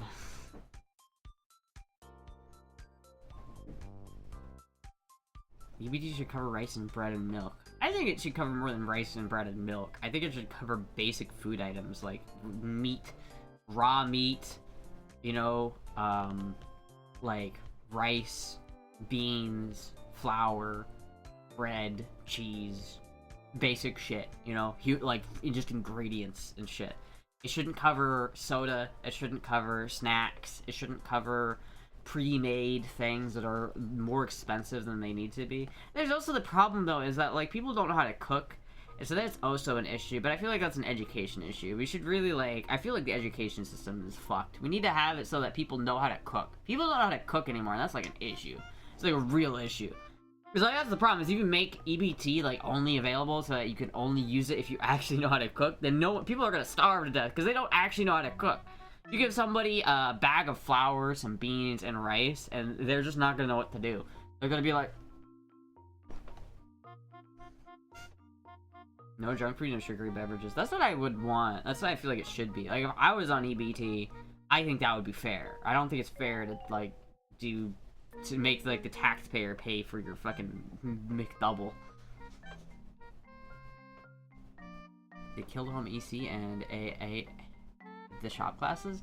Yeah, they killed the shop classes, they killed home ec. Honestly, I think school is dumb. Like, it's fucking stupid. Like, high school is actually useless for education. There should be, like, when you go to school, it should be teaching you how to be an adult. Like, it should teach you how to do taxes. There should be a taxes class that teaches you how to do taxes. There should be a cooking class that teaches you how to cook. Like, there should be a cooking class that everyone should have to take, so everyone knows how to fucking cook a meal. And there should be, like, taxes classes. There should be, like, classes on how to, like, find an apartment and pay rent and do all that shit. Because otherwise, like, you graduate high school and you're thrusted into this world that no one prepares you for. Like, no one prepares you to fucking actually be an adult. And it's like, that's what high school should be, but it's not. It's more like, great, now I know, like, I've read a book, I know how, trigonometry works, and I also know this random part of history that doesn't matter. Like, I don't know, I think history is important, but I also think that a lot of other classes in high school are bullshit. Shouldn't your parents do that? They don't, though. That's the thing, they don't. Not always. Like, the parents don't always know how to do those things themselves. Like, particularly for cooking. I feel like cooking is something that's an easy-to-teach skill that should, like, that would be a skill I think should be in classes. Because it's like, people don't know how to do it. But if we could just teach people how to make basic food items so that they could survive. I mean, think about how many people spend, like, thousands of dollars every month on fucking DoorDash. And, like, there's so many people my age that are completely reliant on DoorDash. Like, they only are able to use DoorDash, and they only can eat out. And it's like, I almost understand that, because that was almost me, right? Like, I ate out every day when I was, like, in high school. So when I graduated high school, I had to learn how to fucking cook. I had to learn how to, like, make food on my own, just because I couldn't afford to eat out every day at that point, right? And it's like, no one prepares you for that. Like, it's easier... Like, you can make really good, delicious food for not that much money. But no one knows that because no one actually knows how to fucking cook. Everyone's always just like, well, I'll just buy this bullshit that's not cheap at all. And it's just like, well, okay. I'll just buy, like, frozen meals and, like, Hot Pockets and frozen pizzas and eat exclusively that. And it's like, well, that's not exactly cheap. People don't know how to eat for under $5 a meal. That's what I'm saying. We pay taxes to schools. Should be teaching that kind of shit, though? I mean, honestly, yeah. I made around 2 loaves of sourdough bread in a week. It's not hard. That's because you know how to do it. I don't know how to make sourdough bread. We had a lesson in junior high about the dangers of smoking, but also how expensive they can be if you bought them on a daily basis for a long period of time. So that's bullshit, though. That doesn't help you. I feel like a class should literally teach you how to, like, feed yourself and take care of yourself, like, reasonably. You know what I mean? Like, I feel like right now, in this economy, you can feed yourself reasonably for under $5 a meal. And people don't do that. And it's like, yeah, people are struggling, but they're also spending $20 per meal. And it's like, $20 every time you eat, every time, like, multiple times a day, like $40 a day, that shit adds up, bro. That shit adds up real quick. You can loads of people are addicted to cigarettes? Yeah, but that's not the school's job to prevent people from getting addicted to cigarettes. I don't think that's the school's job to tell people not to do shit like that. I think it's the school's job to teach kids skills, not to tell them not to do something. If you tell a kid not to smoke a cigarette, guess what that kid's gonna do as soon as they have the opportunity to? They're gonna smoke a cigarette. Telling somebody not to do something is oftentimes the best way to get them to do that. So it's like, no, I think that what schools should do is they should teach kids valuable skills that they can learn and apply throughout their lives as an adult. Right? Like, how to do your taxes, how to cook, how to clean, how to build basic shit. Like home ec and shop class. We should bring those shit back. We should bring that shit back. Why do we ever get rid of home ec in shop class? I don't get it. I don't fucking understand it. Why do we ever get rid of those? And what do we replace it with? Like social studies? What the fuck do we need social studies for? I took a social studies class one time. I don't remember anything from it. It was fucking dumb. Drugs are bad, okay? Don't do drugs. Drugs are bad, okay? Drugs are bad, okay? Now listen here, Stan. Drugs are bad. Because they wanted everyone to go to college. Yeah, but college is a scam, dude. College is the biggest scam. No, yeah, spend $100,000 getting a degree. Spend $100,000 to get a degree. You'll find a job. Trust us. You'll find a job. And then you have like this fucking Kevin who's 28, works at Starbucks, has $100,000 of debt they're trying to pay off with $15 an hour. Bro, that shit is such a scam.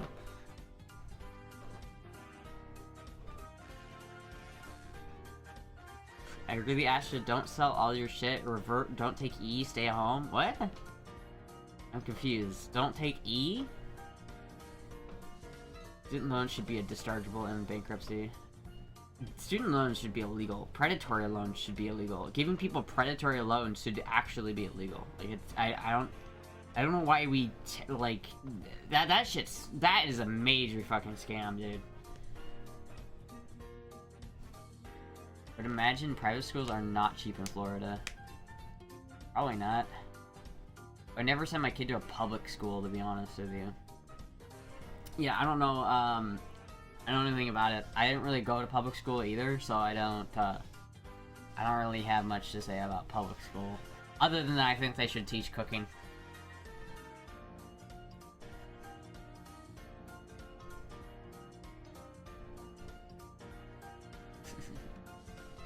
Drugs are bad. Okay.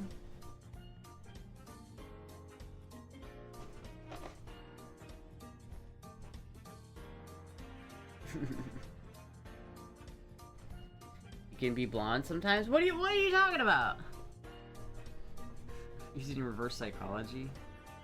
Yeah, like, I don't know. If you... I'm just saying, like, if you tell a kid... I mean, remember the DARE program from school?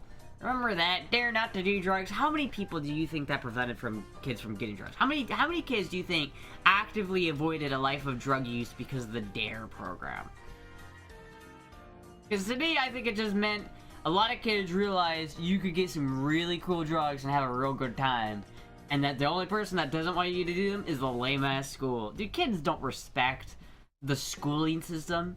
The schooling system tells kids not to smoke cigarettes or do drugs. The kids are gonna smoke cigarettes and do drugs. Like, to assume that you can have a class that says, now kids, don't smoke cigarettes, they can be harmful to your health. And people are gonna go, huh, yeah, right. You're not gonna reason with children. You just gotta teach them skills so that they can figure it out on their own.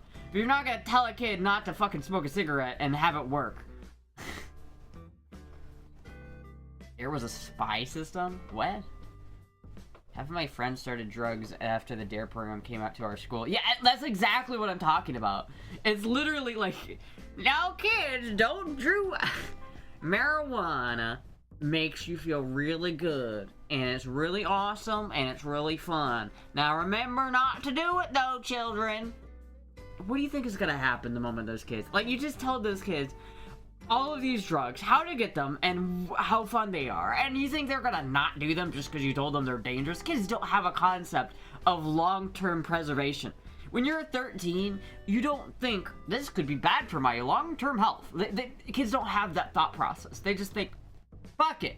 They don't have the sense of mortality that an adult has. They don't have a sense of, fuck, dude, if I keep drinking this Mountain Dew in 10 years, I'm gonna be miserable. They don't have that level of, like, cognitive thought.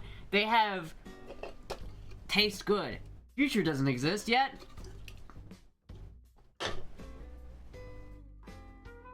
There was about preliminary profiling? What?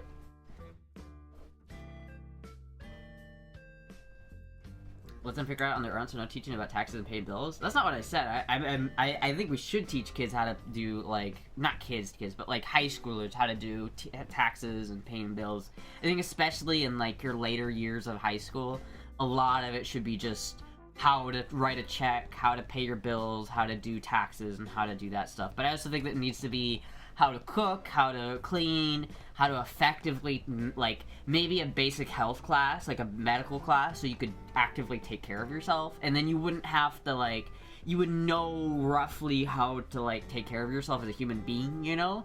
Like, you would know that, like, and that way you would know that if you taught a kid what is, like, medical shit, and it taught them how to, like, take care of themselves, then maybe they'll look at cigarettes and go, actually, I think that would be really bad for me if I did that, and so then they make that decision on their own. Because if you just tell them not to do something, they're gonna do it. That's just how it goes. I think it should start in middle school, to be honest. Probably. I think a lot of it should be in middle school and high school. I don't really know when it should start. I feel like there's a certain age at which you can absorb information, and there's a certain age which you cannot absorb information. But I don't know. Why teachers provide evidence. Smoking, and why smoking's bad for you? But yeah, it doesn't, evidence isn't gonna do much. Like, that evidence isn't gonna, like, I don't know, man. I just feel like you tell someone not to do something and they're gonna do it. It's just like, even if you say it's bad for them, especially if they're a kid, if you tell them it's bad and you make you give it this mystique of, like, oh, only bad boys do this. Cigarettes are cool, alright? They look cool. And when a teacher, a lame-ass fucking teacher, tells you they're bad for you and that you shouldn't do them, the first thing you're gonna do is go, alright, Mrs. Kathleen, I'm gonna go smoke a cigarette behind the dumpster now. It's like, that's, yeah. I think that's just, as, you know, you're not gonna do that. I don't know. I think the schooling system is fucked. Responsible parent would set up a bank account and put the kid's allowance into the account and give the kids partial control until they prove they can be responsible for the account. I think that is a very, not many people are going to do that. I think that is not a good, necessarily, thing to do. And I also don't think it teaches the kids that much.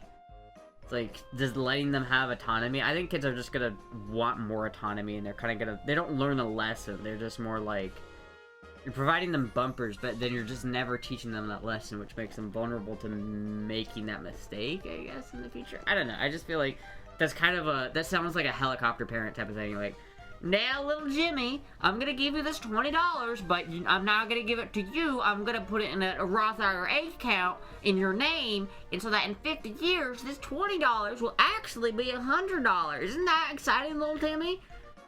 But I can't see it for 50 years. Well, yeah, but that's just in a way, that's just investing. I'm gonna force you to invest. It's like that part from South Park where it's like literally, yeah, we'll invest your $100 into the Roth IRA at a at a 13% increase, and it's gone, and it's gone, and it's gone.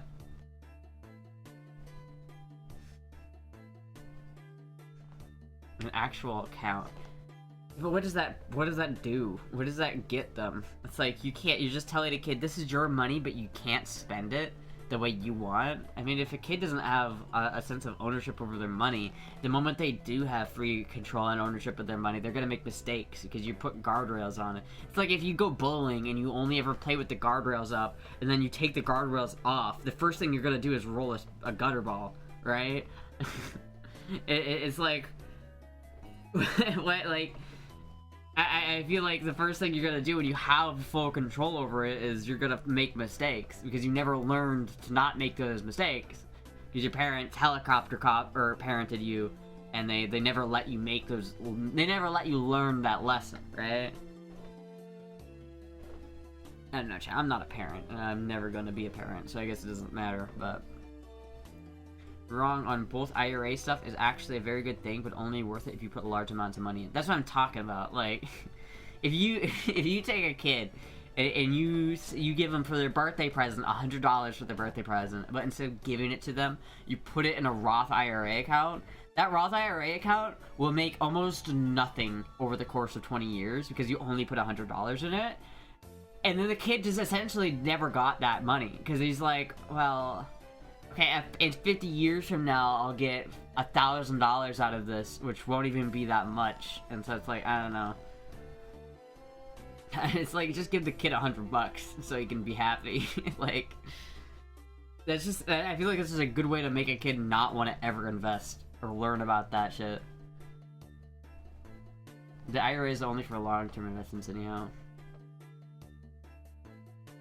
Oh, thanks, Mom. After 15 years, I now have $627. Yeah, it's just like, I don't think that's a very good way to teach kids about investing their money. I think that's a really bad way about teaching kids to invest their money. Really, if you want to teach kids how to invest their money, give them $100 and then take them to a casino and have them lose the $100 and be like, see how you lost that money? See, that's what investing is like. That's basically what investing is, and investing your money. That's essentially what you're doing, is you're gambling. Because really, if you want to teach your kids how to invest, just teach them how to gamble, because they're the same exact thing. Literally, it is basically the same thing. I just put my life savings in the S&P 500. Oh. Some shit just happened on the world stage, and now the economy's in shambles. Great, I just lost all of my money. Oh wow, I went to the roulette table and put everything on black, and it got it. If you throw 10 or even 5K, then you'll make a good amount from the Roth IRA. Yeah, but that takes a lot of, like... You have to have enough financial security to put 10K into that. A kid isn't gonna know how to do that. I feel like maybe you could have a class that teaches about investing with fake money. Like, maybe you invest fake money into the Roth IRA, or maybe not even a Roth IRA, but you invest fake money in something like a stock or a bond or some shit, in some sort of company. And so you could, over the course of the school year, see how your investment decisions are actually performed. But then you don't have the financial... You never had the $100, so you don't feel like you lost anything. But you also don't, like... It just teaches you the process and teaches you how to invest and how the process of investing goes. Instead of just being, alright, little Timmy, here's your money. There it goes. You don't get to see it for 15 years. It's like, oh, you fucking bitch. You fucking cunt. You fucking bitch. I wanted that Ninja Turtle set, and now I can't get it because you thought investing was more important than fucking... Leonardo, okay? I want my goddamn Ninja Turtle. Because I'm 5, and I don't know what the fuck a Roth IRA is.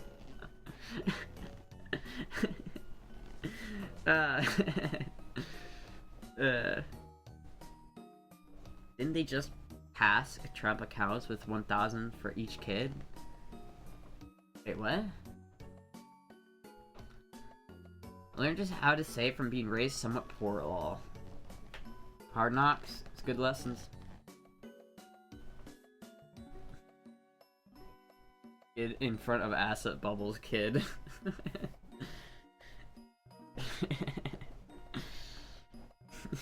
Imagine, like, you're in this classroom and it's high school, and you're in the investment teaching, like, class, and one kid in the back who invested in, like, the wrong thing is just in the back going...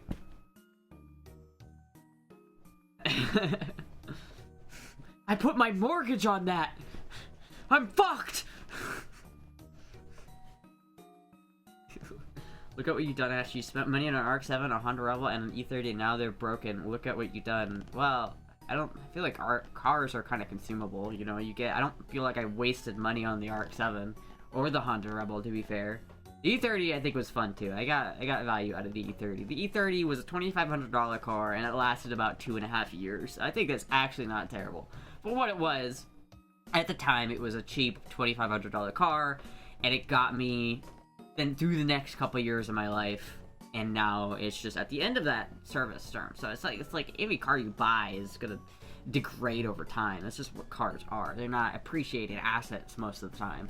Except for my RX-7 actually is an appreciating asset, because I bought it for $2,500, and now I could probably sell it for like $3,000 if I fixed it up a little bit. If I put new tires on that shit and got the engine running to just, I think the engine runs, but if I just got running like a little bit better, I could probably sell that shit for like $5,000, honestly.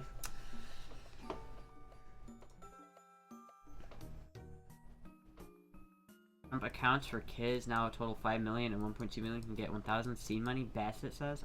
What?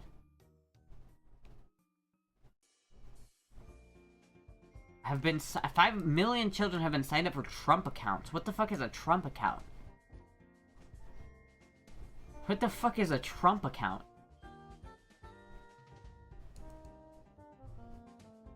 So that Beanway will be designated financial agent for Trump accounts. Trump accounts? What the fuck is that? What the fuck is a Trump? Is that just basically an investment account? That's just marketed with Trump? Is that just basically is it just an investment firm ran by the federal government? What? They degrade 2 years after purchase? I mean, okay, if you buy a $2,500 car, how long do you think it's gonna last? I mean, it's a $2,500 car. I mean, cars only go for so long. You get your value out of a car, and then you have to get another one. That's how it goes. I mean, what are you talking about, Disco? What are you even talking about? Hello, Puck.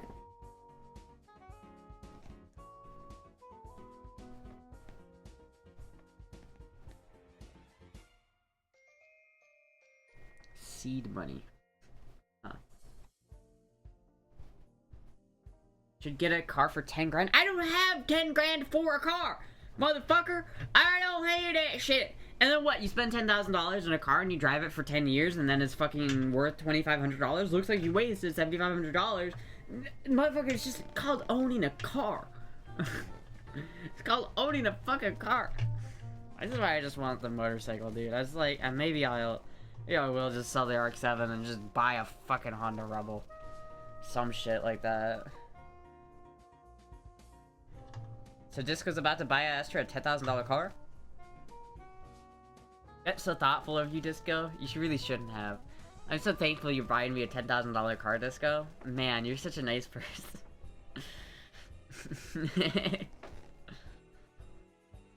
What companies will match it? It's an IRA for kids that can get $3,000 from the government? What? Why can't I get on that? Can I get on that? Can I get a Trump account and get $3,000 for my Trump account? Worth $10,000 Zimbabwean dollars. It's not. You didn't say that. You didn't say that. You didn't say that.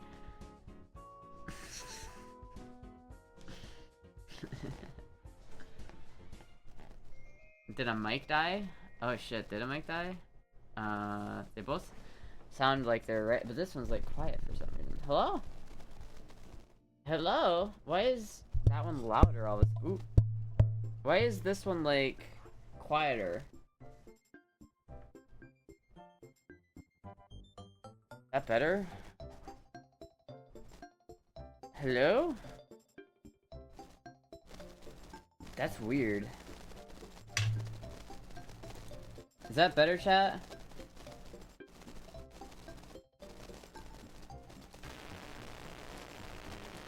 Hello? Oh, that's not it.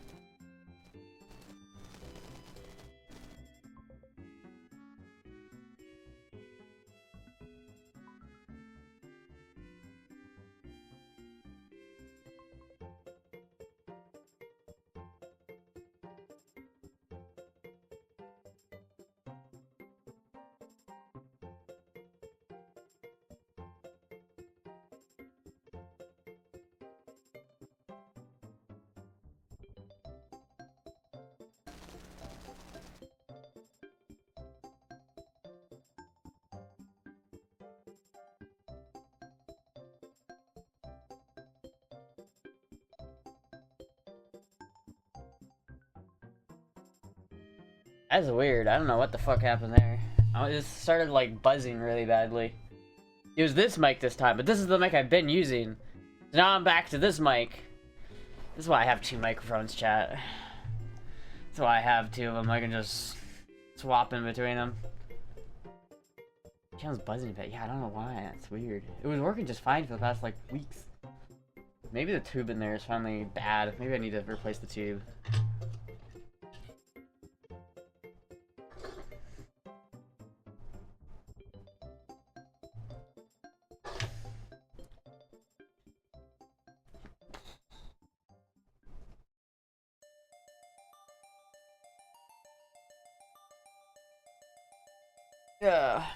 Alright, chat.